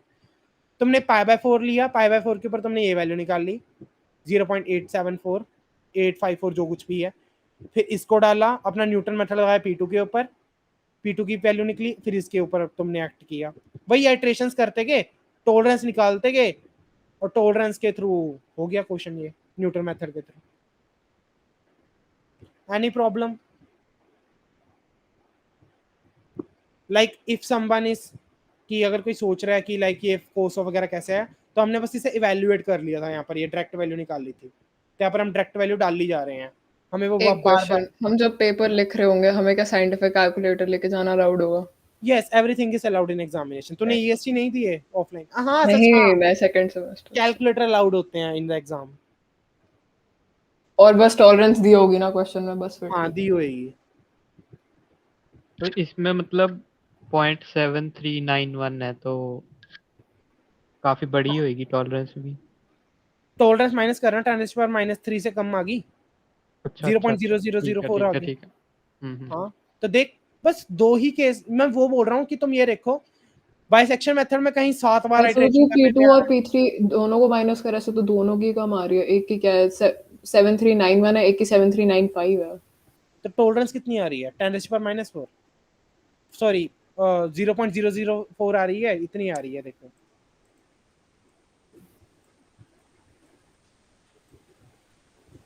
इतनी आ रही है, तो ये बताओ 10⁻³ से कम नहीं है? लेस ही है 10⁻³ से। तो ये 10⁻³ से कम है, तो बस ये हमारा स्टॉपिंग क्राइटेरिया, यहाँ पर रुक जाओ। तो P3 हो गया आंसर। तो P3 आंसर है। ठीक। अगर तुम आगे निकाल भी देते तो मान लो -4 है, तो एक और आइटरेशन हो जाएगी मैक्स टू मैक्स। तुम ये देखो बस तुमने यहाँ पर बस 3 बार आइटरेशन 3 बार किया आइटरेशन और तुम्हारा आंसर आ गया। So that's why Newton method is very much powerful. और न्यूटन मेथड की लिमिटेशन बता दूं, अगर तुम्हारा डेरिवेटिव 0 हो गया, अगर तुम्हारा डेरिवेटिव 0 हो गया तो न्यूटन मेथड फेल हो जाएगा। ओके अगर तुम्हारा f डैश नहीं समझ आ गया था वो। अगर f डैश ऑफ pn कहीं ना कहीं 0 होगा तो तुम्हारा न्यूटन मेथड फेल होगा, ये फेलियर है इसका। ओके ओके यार ऐसा मान ले, अगर तुम बोलोगे, अगर कोई बोलेगा f ऑफ pn 0 हो गया, तो भाई अगर f ऑफ pn 0 हो गया यानी कि तुम्हारा एग्जैक्ट रूट निकल गया वहां पर, तुम्हारा क्वेश्चन मान ले अगर दोनों का सब्ट्रैक्ट हो गया 0 आ गया, फिर किसका? p2 माइनस p3 ना, जो डेरिवेटिव वाली टर्म है और तो फिर एग्जैक्ट रूट इज 0 है। अच्छा ठीक है ना? ये मैम ने आगे एक इंटरवल दिखाया था, यहाँ पर इंटरवल में दिखाया था लाइक देखो कैसे छोटा होता जा रहा है काम हमारा। अब इसके बाद सीकेंड मेथड है। सीकेंड मेथड ओवरकम दिस, लाइक इस चीज को ओवरकम कर देता है, लाइक जो सा न्यूटन मेथड का हमारा एरर था। But in second method what we have to do, in second method हमें 2 लेने पड़ेंगे, लाइक 2 क्या कहते हैं, 2 इनिशियल गैसेस लेने पड़ेंगे। जैसे हमने इसके अंदर क्या किया था, सॉरी न्यूटन मेथड के अंदर एक इनिशियल गैस लिया था, हमें सेकेंड मेथड में 2 इनिशियल गैस लेने पड़ेंगे। हम सेकेंड मेथड में क्या करते हैं, बस f डैश और pn की यहाँ पर वैल्यू डाल देते हैं और कुछ नहीं करते बस। Is it okay? दोबारा बोलो, सुना नहीं क्या? हाँ दोबारा से बोल रहा हूँ। न्यूटन मेथड में मेरे पास फॉर्मूला ये आया था, p of n minus f of pn divided by f dash of pn। हाँ ठीक है, तो सेकेंड मेथड में हम क्या करते हैं, इस f डैश ऑफ pn की वैल्यू निकाल लेते हैं। f डैश ऑफ pn क्या होता है, ये हमने फर्स्ट प्रिंसिपल ऑफ डेरिवेटिव, तो ये आ जाएगा। अब इस लिमिट को हमने क्या कर दिया, नेग्लेक्ट कर दिया, नियरली इक्वल कर दिया। तो क्या मैं अपने f डैश ऑफ pn को यहाँ पर रिप्लेस कर दूं इसके साथ?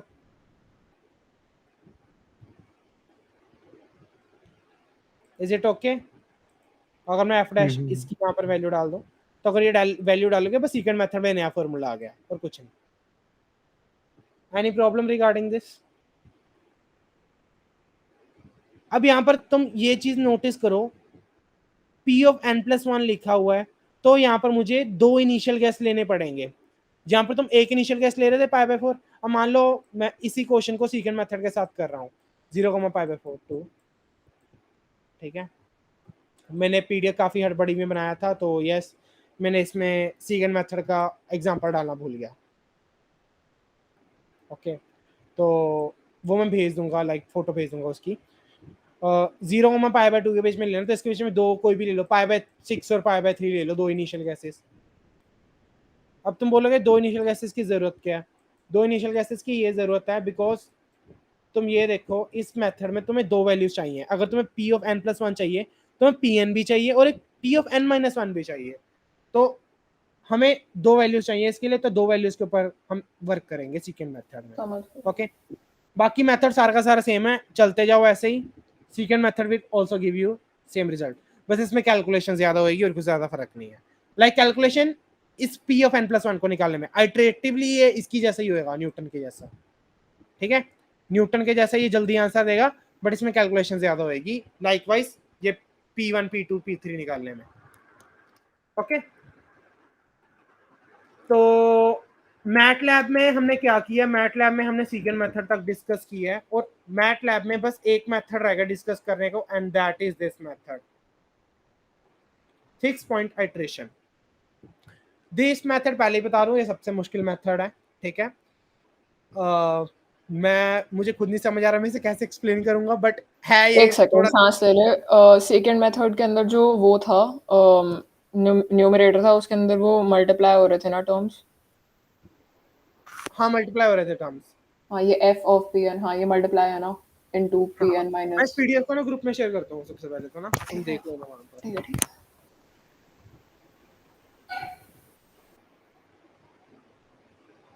ओके, सबसे मुश्किल वाला method fixed point iteration iteration I think. वो इसलिए मुश्किल है बिकॉज हमें वहां पर है ना जी ऑफ एक्स ढूंढना पड़ेगा खुद ब खुद। उस मेथड को करने के लिए हमें एक नया जी ऑफ एक्स निकालना पड़ता है, और वो क्यों निकालना पड़ता है भाई साहब, उसकी इतनी लंबी थी ना, मैम ने इस मेथड के ऊपर इतना ज्यादा टाइम लगाया था और समझ किसी के ज्यादा कुछ आया नहीं, सच्ची बोल रहा हूँ। इतने सारे ग्राफ्स करवाए थे मैम ने इसके, और मैंने ग्राफ्स को नहीं इंक्लूड किया इसमें ऑफ कोर्स बिकॉज ये जल्दी जल्दी है। एक बात बता, ऐसा कभी हो सकता है कि सारे मेथड फेल कर जाए और इससे जाना ही पड़े? नहीं हो सकता ना?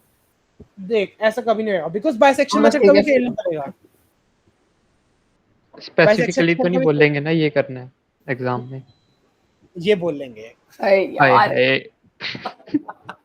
यही तो है एग्जाम में, लाइक वहां पर बोलते हैं ये क्वेश्चन करो using the fix point iteration, और ये मैं देखा ना प्रीवियस ईयर में ज्यादातर इसी के क्वेश्चन रिपीट किए हुए हैं। बे यार। वेरी या- ओके, गुड। शुरू करिए स्पीकर का। इस मेथड में हमने क्या करना होता है, इस मेथड में एक जी ऑफ एक्स चूज करना होता है।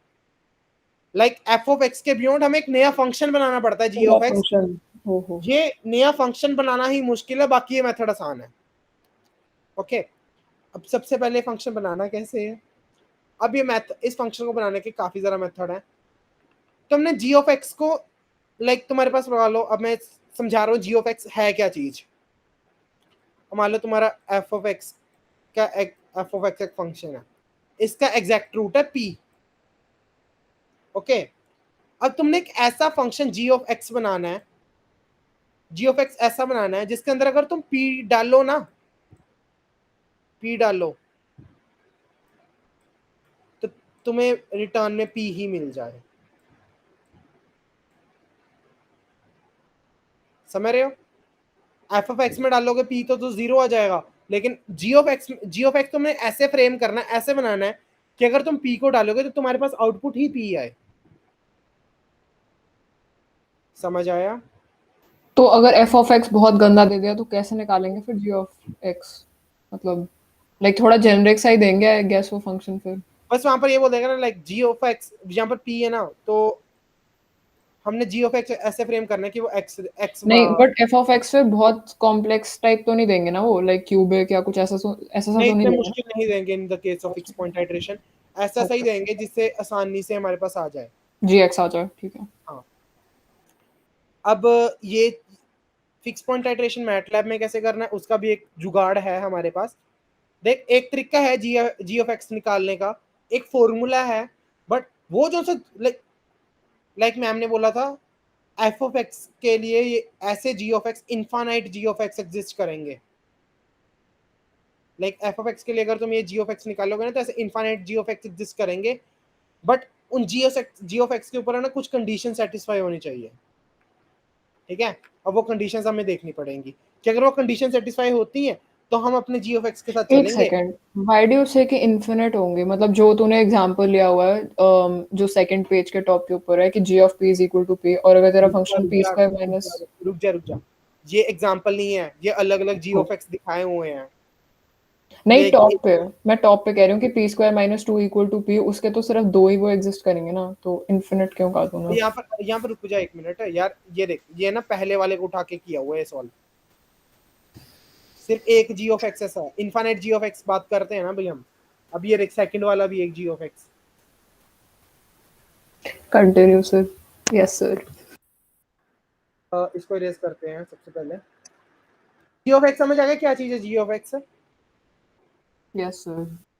ओके, तो ये मैम ने बोला था कि लाइक इसका फिक्स पॉइंट बताओ। लाइक अगर तुम ये जी ऑफ एक्स निकाल लेते हो ना, लाइक एक ऐसा पॉइंट निकाल लेते हो लाइक जी जहां पर जी ऑफ एक्स एक्स दे रहे तुम्हें, ठीक है, जी ऑफ एक्स तुम्हें एक्स दे रहे, और तुम ऐसा पॉइंट निकाल लेते हो, और उस अगर point बाय चांस ऐसा पॉइंट ही ना एग्जिस्ट करता हो तो, लाइक अगर डोमेन में नहीं हो फंक्शन के, फिर फंक्शन में डोमेन में, यार तभी तो वही है ना कि लाइक तुम्हें जी ऑफ एक्स तुमने ही तो चूज करना है ऐसा। अगर नहीं एग्जिस्ट करेगा तो तुम्हें और कोई जी ऑफ एक्स ढूंढना पड़ेगा, ओके। ठीक है। तभी तो मुश्किल है मेथड, नहीं तो क्या ही बोलने थे इस मेथड के बारे में। देखो मैं मैटलैब के लिए बता देता हूँ, जी ऑफ एक्स निकालना बहुत ज्यादा आसान है, ठीक है, लेकिन हम इंसानों के लिए मुश्किल है। सो वो जी ऑफ एक्स होएगा एक्स माइनस न्यूटन मेथड जैसा ही, F of X divided by F dash X. ये मैम ने बोला तब लगाना है जब तुमसे निकल ही नहीं रहा, एक सिंपल जी ऑफ एक्स नहीं निकल रहा, कह रहे तब ये वाला जी ऑफ एक्स लगा देना, ये जी ऑफ एक्स हमेशा काम करेगा। बस इससे ये होगा तुम्हारी कैलकुलेशन बहुत ज्यादा बढ़ जाएगी। बिकॉज तुम सोचो ना, अगर एफ ऑफ एक्स तुम्हारे पास काफी कॉम्प्लिकेटेड है, एफ डैश एक्स करोगे तो तुम्हारे पास जी ऑफ एक्स भी काफी कॉम्प्लिकेटेड आ जाएगा। जबकि तुम इस केस में देखो तुम्हारा जी ऑफ एक्स काफी ज्यादा सिंपल है। ये कर रहा हूं मैं डिस्कस की ये एग्जांपल क्या है, ये बाद में डिस्कस कर देता हूँ, लेकिन ये वाला जी ऑफ एक्स हमेशा काम करेगा, और ये यही हम मैटलैब के कोड में यूज करेंगे जी ऑफ एक्स निकालने के लिए। बिकॉज मैटलैब इतना होशियार नहीं कि वो सारे के सारे ढूंढे मेथड्स। तो लेट अस स्टार्ट। तो हमने फिक्स पॉइंट निकालना है इस फंक्शन का। अब ये जो से जिस पॉइंट के ऊपर जी ऑफ एक्स एक्स होएगा, ठीक है, जिस पॉइंट के ऊपर जी ऑफ एक्स एक्स होएगा ना, इसे हम फिक्स पॉइंट बोलते हैं। और ये मान लो अभी, ठीक है, मैम ने ग्राफिकली समझाया था, बट क्या ही बोलूं मैं। तो ये मान लो ये जो फिक्स पॉइंट है ना, ये एफ ऑफ एक्स के साथ कोलाइड करता है। जैसा सा फिक्स पॉइंट आएगा ना तुम्हारे पास, this collides with your F of X. यार ऑब्वियसली एक कंटिन्यू। मिनट में कॉल आ रही है। ओके।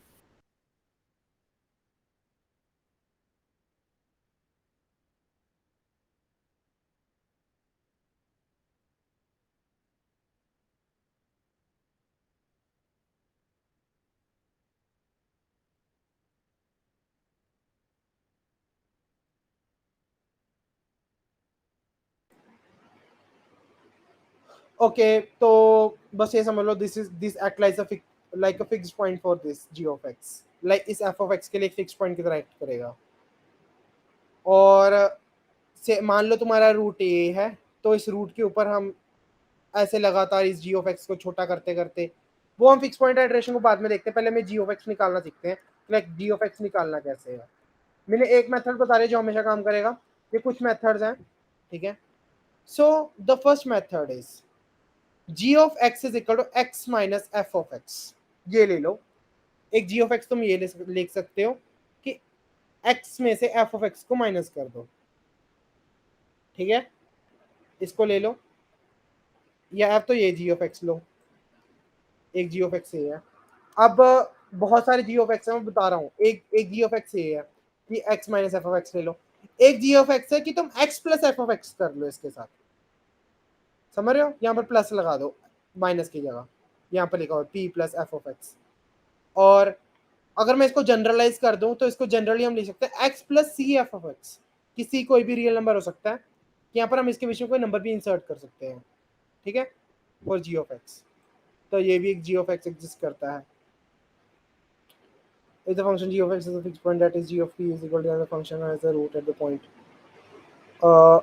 एक ये भी बोला हुआ है कि लाइक हम f of x is equal to g of x minus p भी ले सकते हैं। वही उसी लाइक ये जो सा x है ना, इसको यहाँ पर शिफ्ट कर दिया, इन दोनों को स्विच कर दिया आपस में और कुछ नहीं किया इस वाले में। ये सॉरी ये मेथड लिखा हुआ है सारा का सारा फिक्स पॉइंट इटरेशन का, वही है ये लाइक ये बताया अभी, ये आगे प्रोसीजर आ गया फिक्स पॉइंट इटरेशन का। सबसे पहले मैं यही देखें कि ये जी ऑफ एक्स निकालना कैसे है। अगर जी ऑफ एक्स निकल गया तो काफी आसान है फिक्स पॉइंट इटरेशन, नहीं तो काफी ज़्यादा मुश्किल हो जाती है फिक्स पॉइंट इटरेशन। फिर हम इसके ऊपर वो एफपीआई लगाते हैं, फिक्स पॉइंट इटरेशन मेथड लगाते हैं जी ऑफ एक्स के ऊपर, बस ऐसे चलता रहता है। लाइक फिक्स पॉइंट इटरेशन अभी हम देखेंगे। अब ये जी ऑफ एक्स हम इसके ऊपर लगाते हैं like X cube plus 4x square minus 10 is equal to 0 के ऊपर अगर हम जी ऑफ एक्स लगाएं तो क्या होता है। ओके तो अब इसके ऊपर जी ऑफ एक्स लगाना है। तो देखो सबसे पहला जी ऑफ एक्स तुम क्या लोगे, सबसे पहले तुम सबसे बेसिक जी ऑफ एक्स से शुरू करोगे। G of X is equal to, G of X के लिए तुम क्या करोगे, एफ ऑफ एक्स को एक्सपुट कर दो, एक्स के बराबर पुट कर दो। तो मैंने अपना एफ ऑफ एक्स लिया, उसको एक्स के बराबर पुट कर दिया, सबसे पहले अपना जी ऑफ एक्स निकाला। ये देखो यहाँ पर हमने बहुत सारे जी ऑफ एक्स निकाले हुए हैं, 9 जी ऑफ एक्स निकाले हुए हैं। तो ये 9 जी ऑफ एक्स दिखा रहा हूँ कैसे कैसे निकाले हुए हैं। सबसे पहले बेसिकली तुमने क्या किया, एफ ऑफ एक्स एक्स के बराबर पुट कर दिया। तो तुम्हारा सबसे पहला जी ऑफ एक्स तुमने ऐसा निकाला है कि अपने फंक्शन को एक्स के बराबर पुट कर दिया। सेकंड जी ऑफ एक्स में तुमने क्या किया, एफ सिंस मैंने बोला कि तुम्हारे जी ऑफ एक्स की वैल्यू हमेशा एक्स के बराबर होगी ना, G of X will be always equal to X, तो मैं जो कुछ भी निकालूंगा ना जी ऑफ एक्स उसको हमेशा एक्स के बराबर पुट करता जाऊंगा। सो इन दिस फर्स्ट मेथड मैंने एफ ऑफ एक्स को डायरेक्टली एक्स के बराबर पुट कर दिया। सेकंड वाले मेथड में मैंने क्या किया, लाइक मैंने पीछे बोला था कि मैं अपने एक जी ऑफ एक्स को x minus F of x लिख सकता हूँ, तो मैंने लिखा x minus F of x और इसको एक्स के बराबर पुट कर दिया। ओके तीसरे वाले में मैंने क्या किया, मैंने प्लस सी लगा दिया, लाइक माइनस भी ना लिख के यहाँ पर प्लस सी लगा दिया और इसको जी ऑफ एक्स पुट कर दिया। ये भी एक जी ऑफ एक्स हो सकता है। एक मिनट में सीरियस करें। हाँ अब फोर्थ वाले में मैंने क्या किया, फोर्थ वाले में मैंने इस सारे को 0 पुट कर दिया। कि मैंने क्या किया, ये एक मेथड है। अब ये जो सी आगे वाले मेथड है ना, ये हमने बस एक ही चीज से पुट की है। लाइक मैंने एफ ऑफ एक्स को 0 पुट कर दिया। अब मैंने एफ ऑफ एक्स को 0 पुट कर दिया। अब मैंने क्यों किया ये देखो, सिंस मैंने बोला मेरे जी ऑफ एक्स एक्स के बराबर होएगा, अगर मैंने एफ ऑफ एक्स को 0 के बराबर पुट कर रहा हूं तो that will be x cube minus 10x minus 4x। मैंने यहाँ से x एक्सट्रैक्ट कर लिया, कैसे, मैंने इसको वहां से 1/3 कर दिया। अब यहाँ पर x आ गया अकेला, तो दैट मीन्स ये भी एक जी ऑफ एक्स होएगा। समझ आ रहा है, फिर मैं ऐसे ही बोलता जा रहा हूँ। हेलो अभी कंटिन्यू तक बताते हैं। ओके तो मैंने इसको 0 के बराबर पुट किया, यहाँ से एक एक्सट्रैक्ट कर लिया। अब x को एक्सट्रैक्ट करने का एक और तरीका है, मैं अपने 4x स्क्वायर को उधर ले जाऊँ और x क्यूब को उधर ले जाऊँ। तो यहाँ से देखो एक और x तुम्हारे पास एक्सट्रैक्ट हो गया। ओके अब एक और तरीका x को एक्सट्रैक्ट करने का कि तुम इस x क्यूब को उधर ले जाओ, 10 अकेला यहाँ पर रख दो, यहाँ से ऐसे ऐसे करके like x is equal to under root of ऐसे कर लो। इसको उधर लेके जाओगे, x स्क्वायर कॉमन लोगे, x प्लस 4 आ गया, यहाँ से x is equal to under root of 10 upon x plus 4 आ गया। ये एक जी ऑफ एक्स आ गया, because G of X should be always equal to X. अगर तुम्हारा कहीं ना कहीं से एक्स निकल रहा है तो वो तुम्हारा जी ऑफ एक्स बन जाएगा ऑटोमेटिकली। ठीक है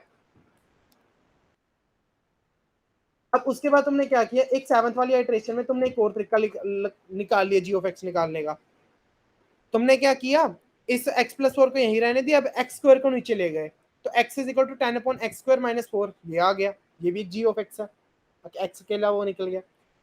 अब इस वाले, अब इसमें क्या किया, यहाँ पर तुमने बस एक एक्स को नीचे भेजा, एक एक्स को नीचे भेजा और 4x को उधर भेजे, फिर अंडर रूट ले लिया, ये भी एक जी ऑफ एक्स निकल गया। एक एक्स कैसे निकला, तुमने अपने इस एक्स स्क्वायर को उधर भेज दिया और 1/4 ऐसे कर दिया। ये टोटल 9 जी ऑफ एक्स निकले यहाँ पर, और भी बहुत सारे जी ऑफ एक्स निकल सकते हैं, लेकिन मैं हमने 9 पे ही रोक दिया, कहते और भी निकाल सकते हो तुम अकॉर्डिंगली। ठीक है, अब आगे बात करेंगे कि हमने इन सभी में से कौन सा जी ऑफ एक्स चूज कर रहे हैं एफ ऑफ एक्स के लिए, वो हम बाद में बात करते हैं। पहले ये बताओ तुम्हें जी ऑफ एक्स पता लगा कि कैसे निकाल रहे हैं हम? हाँ, आ गया समझ। हाँ, ठीक है, ओके। अब फिक्स पॉइंट आइटरेशन का प्रोसीजर देखो। सबसे पहले तुमने अपना ये जी ऑफ एक्स कर लिया, चूज कर लिया, फिर तुमने एक इनिशियल गैस मारना है पी नोट का, ए और बी के बीच में, कोई भी तुक्का मार दिया ए और बी के बीच में। ठीक है, ए और बी तुमने इंटरवल तुम्हें हमेशा वहीं से निकलेगा, क्या कहते हैं आईबीटी से ही इंटरवल निकाल लोगे। इसके बीच में कोई भी तुक्का मार दिया, जैसे तुमने वहां पर मारा था, क्या कहते हैं न्यूटन मेथड में सबसे पहला तुक्का, तो तुमने कोई भी एक तुक्का मार दिया और उसको तुमने P1 बोल दिया। ठीक है, P1 माइनस पी नोट का टोलरेंस है कम है, ओके नहीं है, फिर तुमने इस P1 को इस जी ऑफ एक्स में डाल दिया फिर से। ठीक है, जो तुम ये वैल्यू डाल रहे हो अब तुमने एफ ऑफ एक्स में नहीं डालनी, तुमने जी ऑफ एक्स में डालनी है। ओके, जे है फिक्स पॉइंट आइटरेशन का ये formula, P of n is equal to G of P of n minus 1। तुम्हें कोई कैलकुलेशन नहीं करनी, बस G of x में डाल लिया ना, निकाली जाना है। P1 माइनस P2 करते हुए तुम्हारे पास फाइनली रूट आ जाएगा। Any problem regarding this method कि इसमें प्रॉब्लम क्या है? देखो मेन है बस तुम्हारा ये G of x निकालना है, कैसे निकाल लोगे ये तुम्हारे ऊपर है। ठीक है, तुम्हें ये लगा लो इन सभी के सभी G of x में से सिर्फ एक G of x ही काम करेगा, और वो कौन सा काम करेगा वो हम आगे देखते हैं कि कौन सी कंडीशन सेटिस्फाई करेगी इस G of x को। ओके, तो हमने अपना सबसे पहले इनिशियल गैस पी नॉट लिया, लाइक जी ऑफ एक्स को लेने के बाद फिर हमने एक तुक्का मार दिया ए और बी के बीच में। ठीक है, ये चीज हमेशा ध्यान रखना कि तुम्हारे जो जी ऑफ एक्स है, अगर तुम्हारा आईवीटी एफ ऑफ एक्स के ऊपर लग रहा है तो वो जी ऑफ एक्स के ऊपर भी लगना चाहिए। ये एक कंडीशन पता लग गई तुम्हें कि अगर तुम्हारा आईवीटी एफ ऑफ एक्स के ऊपर लग रहा है तो वो जी ऑफ एक्स के ऊपर भी लगना चाहिए, तो तुम्हारे बहुत सारे जी ऑफ एक्स ऐसे एलिमिनेट हो जाएंगे। इनमें से 3 कंडीशन होती है जी ऑफ एक्स को चूज करने की। एक कंडीशन ये है कि जो सा तुम इंटरवल एफ ऑफ एक्स में चूज करोगे तुम्हारे जी ऑफ एक्स में भी लगना चाहिए। ओके, तो यहाँ पर तुमने एक तुक्का मार दिया ए और बी के बीच में, फिर तुमने जो कोई भी कैलकुलेशन कर रही है वो जी ऑफ एक्स में करनी है, एफ ऑफ एक्स में कुछ नहीं करना। ओके, ये जी ऑफ एक्स में अपनी आइटरेशन कंटिन्यू रखो, टॉलरेंस वैल्यू के साथ चेक करते जाओ, टॉलरेंस वैल्यू के अकॉर्डिंगली फिर तुम अपने इसको निकालते रहना वैल्यू को। इस मेथड में कोई भी प्रॉब्लम की मेथड ना समझ आए तो ये बताओ। जी ऑफ एक्स को भी हम देखते हैं।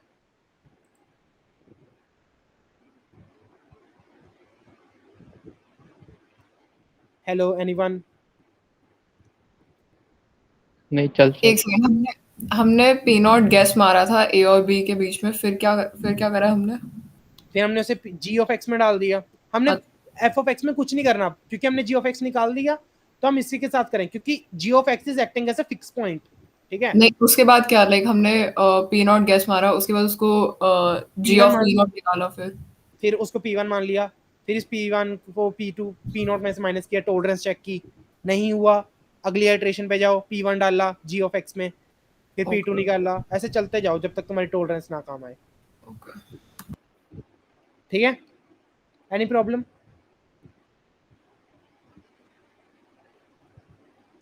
किसी ने कुछ पूछना है तो बताओ।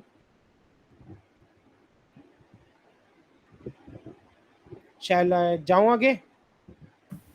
हाँ, ओके, हम आगे बात करते हैं। स्टॉपिंग क्राइटेरियन वही P1 Pn, लाइक तुम्हें टॉलरेंस वैल्यू से कम करनी पड़ेगी अपनी वैल्यू। ओके, अब ये देखो convergence condition satisfied by G of X. ये 3 कंडीशन है जो हमारे जी ऑफ एक्स को सेटिस्फाई करनी पड़ेंगी। ठीक है, इसको मैंने कहीं छोटा नहीं लिखा हुआ। ओके, ऐसे करना पड़ेगा। सबसे पहली कंडीशन है कि हमारा वही कि जिस इंटरवल में हम ले रहे हैं एफ ऑफ एक्स को उसी के अंदर हमने जी को भी कंटेन करवाना पड़ेगा। इंटरवल हमारा वही होना चाहिए ए और बी।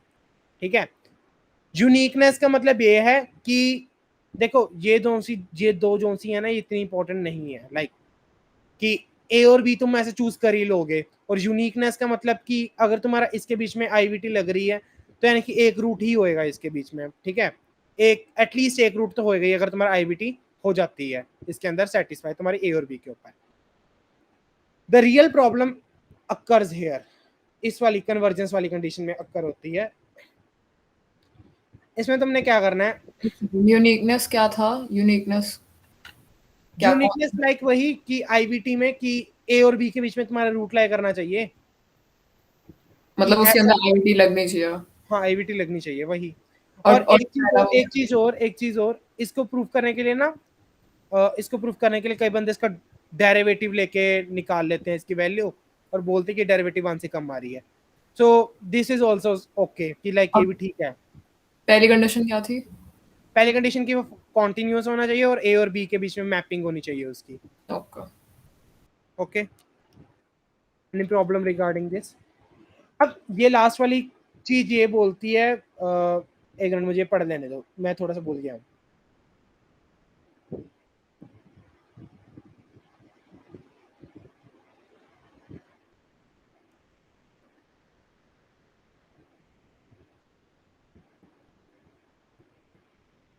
ओके सो ये बोल रही है कि लाइक जोन सा तुम्हारे जी ऑफ एक्स निकाल रहे हो तुम, जोन सा तुम जी ऑफ एक्स ले रहे हो, अगर तुमने वहां पर जी ऑफ पी नॉट तुमने गैस मारा, तुमने पी नॉट अपना गैस मार दिया, ओके तुम्हारा यहां से पी वन आ गया और फिर तुमने जी ऑफ पी वन निकाला, यहां से तुम्हारे पास पी टू आ गया, ओके तुम्हें P not minus P one किया, तुम्हारे पास टॉलरेंस लगा लो, मान लो 10⁻⁻1 की आ गई, ठीक है। अब जब तुमने P2 माइनस P1 किया, अगर तुम्हारी टॉलरेंस बढ़ गई, समझ रहे हो, कम होने की बजाय बढ़ गई, तो ये लगा लो तुम्हारा जी ऑफ एक्स गलत है। एक सेकंड, ऐसा हो सकता है कि टॉलरेंस बढ़ जाए अगर तुमने जी ऑफ एक्स गलत ले लिया। तीसरी कंडीशन ये है कि वो कन्वर्ज करनी चाहिए तुम्हारी टॉलरेंस। इसको वैसे इन तीनों कंडीशन को हमने ना मैम ने काफी अच्छा तरीका बताया था कि सबसे पहले हमने ए और बी इंटरवल के ऊपर चेक कर लिया, फिर हमने चेक किया वो इंक्रीजिंग है या डिक्रीजिंग फंक्शन तो नहीं है, वो देखता हूँ, वो मैं बताता हूँ। हम क्वेश्चन करते हैं, क्वेश्चन में ज्यादा समझ आएगा ये तीनों इन सभी का यूज। ये वैसे ना इतना ज्यादा वो जरूरी तो नहीं है, बट इसको हम इसके साथ ना हम एक चीज करते हैं कि मैम ने बोला था कि अगर मेरा ए और बी के ऊपर या तो ये इंक्रीजिंग फंक्शन या फिर डिक्रीजिंग फंक्शन बन जाए कि कोई मैक्सिमम मिनिमा ना आए बीच में, तो हम अपने जी ऑफ एक्स को ले सकते हैं, नहीं तो नहीं लेंगे। Is it okay? क्या तू ये चीज क्वेश्चन के थ्रू एक्सप्लेन कर सकता है? क्या तू अब डायरेक्टली क्वेश्चन पे जा सकता है? लाइक हाँ मैं क्वेश्चन एक्सप्लेन कर देता हूँ। हाँ ठीक है। अब हमने ना इस इक्वेशन का रूट निकालना है, x³ + 4x² - 10 = 0 with an accuracy of 10⁻²। Okay सबसे पहला स्टेप है, मैंने इंटरवल निकालना है। 0 नेगेटिव आया, 1 नेगेटिव आया, 2 पॉजिटिव आया, इंटरवल मेरा 1,2 आ गया। ओके काफी ज्यादा एक्साइटेड हूँ मैं। हाँ ठीक है ठीक है तो मेरा इंटरवल ये आ गया 1,2। अब स्टेप नंबर 2 में मैंने क्या चूज करना है, जी ऑफ एक्स चूज करना है। जी ऑफ एक्स के तरीके क्या हैं? सबसे पहले तरीका हमने क्या किया था, एफ ऑफ एक्स को एक्स के बराबर पुट किया, ठीक है। अब इससे तुम्हारे पास क्या आ जाएगा, जी ऑफ वन, एक मिनट यहाँ पर मैंने प्रॉब्लम, हाँ जी ऑफ एक्स को ऐसे डायरेक्ट पुट कर दिया, तो तुम अपने एफ ऑफ एक्स को ही एक्स इसको मान रहे हो जी ऑफ एक्स, समझ रहे हो? यानी सबसे पहले तुमने अपने एफ ऑफ एक्स को ही चेक कर लिया कि यही तो जी ऑफ एक्स तो नहीं है, ये कॉन्टिन्यूस तो है, ठीक है। अब सेकंड कंडीशन मैंने यहाँ पर क्या चूज की, मैंने वन डाला, यहाँ पर मैंने क्या किया, 1 डाला, 1 डाल के देखा तो यहाँ पर देखा -4 वैल्यू आ गई। कितनी आ गई? -4। और क्या ये -4 वैल्यू 1,2 के बीच में लाई कर रही है? नहीं, तो ये हमारा जी ऑफ एक्स नहीं बन सकता। द थिंग इज कि हमारा जो सा जी ऑफ एक्स है वो खुद, वो अगर उसकी जो सी रेंज है ना, जो सी उसकी रेंज आउटपुट होगी वो डोमेन के बराबर होनी चाहिए, इसके एफ ऑफ एक्स के डोमेन के बराबर होना चाहिए। लाइक जो हमने इंटरवल चूज किया ना, इसकी जो सी रेंज होएगी वो इसकी ना वो बननी चाहिए, लाइक सब डोमेन टाइप बन जाए, बस इसके बीच में लाया कर जाए। अच्छा ये कौन सी कंडीशन में आ रहा था? ये मैम ने बोला था इन सारी की सारी कंडीशन का बस एक निचोड़ ये है कि लाइक अच्छा, इनके बीच में इसकी रेंज निकाल लो और इसका ये इसके बीच में लाया होना चाहिए। Okay continue. ये कॉन्टिन्यूस तो है, इसमें कोई ब्रेकेज पॉइंट तो नहीं है क्योंकि पॉलिनोमियल फंक्शन है। सेकंड वाला हमने जी ऑफ एक्स ले एक लिया। मिनट हाँ। क्वेश्चन में फंक्शन में x नहीं है और तू जीवन x में शुरू में एज इट इज ले रहा है, इसमें x आ गया। क्योंकि इक्वल टू x कर रहा है ना। अरे यार वो नहीं ये यार प्लस ये वो x। है, रुको ये F of x plus x किया हुआ है होएगा इसके अच्छा साथ, हाँ ये बोल ना। ठीक है। एक एफ ऑफ एक्स, तुम एफ ऑफ एक्स को भी डायरेक्ट लेके देख सकते हो, लेकिन उसमें भी सेटिस्फाई नहीं होएगा काम साथ, ठीक है। मैम शुरू ही इससे करती कहते एफ ऑफ एक्स को कभी करता ही नहीं जी ऑफ एक्स में कभी मैप, तो यहाँ पर F of x plus x किया हुआ है, ठीक है। अब मैं नहीं लिखे हुए यहाँ पर फॉर्मूले, समझ लो ना थोड़ा सा। अब यहाँ पर माइनस कर, अगर इस केस में हम माइनस कर दें, ठीक है, एक्स माइनस फंक्शन, इसमें तो जब तुम करोगे ये कॉन्टिन्यूस तो है, लेकिन क्या इसके ऊपर मैंने 1 वैल्यू डाल के रखी तो 4 आ गई, ये इंटरवल में लाए नहीं कर रहा, ठीक है। अब तुमने अगले वाले केस में चले गए, अब इसको 0 के बराबर पुट कर दिया, यहाँ से एक x एक्सट्रैक्ट कर लिया लाइक दिस 10 - 4x स्क्वायर की पावर 1/3, ठीक है। इसको उधर ले गए, यहाँ से एक x एक्सट्रैक्ट कर लिया, since g of x x के बराबर है तो ये तुम्हारा एक g ऑफ x की तरह एक्ट कर सकता है, इसके अंदर वैल्यू डाल के देखो। ये क्या लिख दिया 6, जब तुम 6 की पावर 1/3 डालोगे तो ये तो लाई कर जाएगा, लेकिन जब तुम -6 की पावर 1/3 डालोगे तो ये लाई नहीं करेगा, ओके। 1 के ऊपर तो वैल्यू लाई कर जाएगी इसके अंदर, लाइक इसका अंडर रूट देखोगे ना तो ये तुम्हारे इंटरवल के बीच में लाई कर जाएगा, ठीक है। बट 2 के लिए नहीं कर रहा, ठीक है। हाँ बट 2 के लिए नहीं कर रहा क्योंकि माइनस में आंसर आ गया उसके लिए ना, तो ये भी हमारा जी ऑफ एक्स नहीं हो सकता। ये जी ऑफ एक्स निकालने में टाइम लगता है और कुछ नहीं होता इस मेथड में।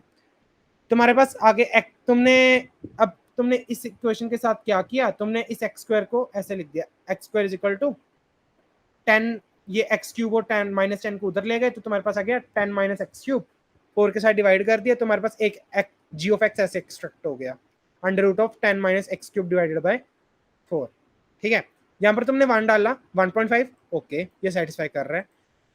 1 डिवाइडेड बाय अंडर रूट 2, ये तुम्हारे पास 0 पॉइंट कुछ आएगा, हाँ ठीक है, सेटिस्फाई नहीं कर रहा, ठीक है नेक्स्ट। Okay okay.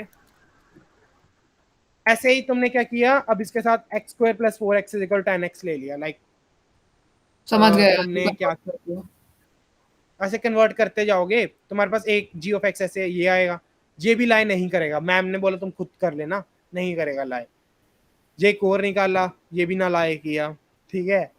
ऐसे हजारों दुख काट के तुम्हारे पास एक ऐसा जी ऑफ एक्स आ जाएगा एट लास्ट जो लाई कर जाएगा, and that will be this, ठीक है। इसमें तुम्हारा 1 और 2 दोनों वैल्यू लाई कर रही हैं, बट यहाँ पर बात खत्म नहीं होती, लाइक अगर ये वैल्यू लाई कर रही है तो तुम्हें ये भी प्रूव करना पड़ेगा, या तो ये एक इंक्रीजिंग फंक्शन है या फिर ये एक डिक्रीजिंग फंक्शन है, बिकॉज अगर बीच में मैक्सिमम मिनिमम आ जाता है तो फिर ये रूट नहीं बन सकता, ठीक है। यू हैव टू प्रूव कि ये 1,2 के बीच में इंक्रीजिंग या फिर डिक्रीजिंग फंक्शन है। इंक्रीजिंग डिक्रीजिंग फंक्शन के लिए तुम क्या करोगे, जो सा तुमने जी ऑफ एक्स निकाला है, अंडर रूट ऑफ 10/x + 4, इसका तुम डेरिवेटिव लो, ये हमेशा नेगेटिव आएगा, ठीक है। नेगेटिव की वजह से तुम्हारा ये क्या कहते हैं, ये एक डिक्रीजिंग फंक्शन है 1,2 के ऊपर, बिकॉज अगर तुम 1,2 इसके अंदर डालोगे तो you will see this is always negative, so ये तुम्हारा एक डिक्रीजिंग फंक्शन की तरह एक्ट करेगा, तो इसीलिए तुम इस जी ऑफ एक्स के ऊपर अपना काम कर सकते हो, ठीक है। और इन केस अगर ये भी फेल कर गया तो हमें बस आगे जी ऑफ GX निकालते जाओ, ठीक है। Okay next. ठीक है। ये मैम ने आगे ऐसे निकाल के दिखाया था कि लाइक किसी मैक्सिमम वैल्यू और मिनिमम वैल्यू दिखाई थी कि इसकी मैक्सिमम वैल्यू 1 और 2 के ऊपर ही लाई करेगी, ठीक है। ये मैम ने जस्ट दिखाया था, ये करने की जरूरत नहीं है हमें पेपर में, बस ये कर दिया काम खत्म, जी ऑफ एक्स हमारा सिलेक्ट हो गया, ओके। अब इसके बाद हमने स्टेप नंबर 3 हमने इनिशियल गैस ले लिया 1 और 2 के बीच में, अब हम फाइनली शुरू कर सकते हैं मेथड। 1.5 ले लिया, 1.5 डाला इसके बीच में और जी ऑफ 1.5 आ गया, और लाइक हमारा इनिशियल गैस ये था तो हमने जी ऑफ एक्स में डाला, हमारे पास ये आ गया 1.134, माइनस करके देखा टोलरेंस वैल्यू से कम है, P2 में डाला इतना आया, माइनस करके देखा फिर टोलरेंस वैल्यू से कम है, ऐसे करते करते तुमने देखा P3 में भी डाल के देखा, ऐसे करते जाओ, तुम्हारे पास फाइनली P5 पे तुम्हारी टोलरेंस वैल्यू सेटिस्फाई कर जाएगी, okay. So this P5 will be your final answer. एक बात बता, एक क्वेश्चन है कितने नंबर का आएगा? 8 या फिर 10 नंबर का होता है बस ठीक है। ESG में।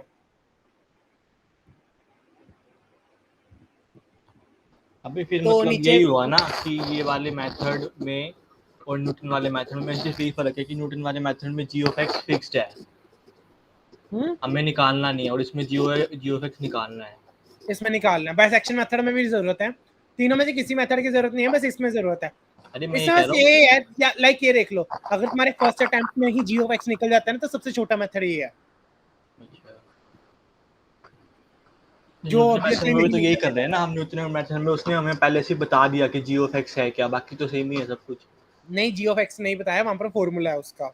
हाँ लाइक वही मतलब फॉर्मूला फिक्स्ड है, बाकी सब तो वही है। अगर लाइक मैम ने बोला तुमने अपनी पूरी जिंदगी ट्राई कर ली, नहीं निकल रहा, लाइक पूरी की पूरी कोशिश कर ली, जिंदगी नहीं बोलूंगा, तो तुम जी ऑफ एक्स को ये ले सकते हो, G of X is equal to X मतलब ये माइनस। क्वेश्चन लास्ट में करना है, ठीक सर। ये बिल्कुल एंड में करना है, जब तुम्हारा हद से दूर हो गया, तुमसे नहीं निकल रहा, ठीक है, ये हमेशा वर्क करेगा बिकॉज ये न्यूटन मेथड से आया है। वही ओके, ठीक। Any problem? देखो रूट फाइंडिंग प्रॉब्लम चैप्टर भी खत्म नहीं हुआ है, बट जितना तुम्हें मैटलैब के लिए चाहिए था वो खत्म हो गया, ठीक है, जिस्ट था। इसके बाद है ना, इसमें और भी चीजें होती हैं लाइक मल्टीप्लिसिटी वगैरह, बट जो सा हमारा मेन काम था वो खत्म हो गया इसके बीच में,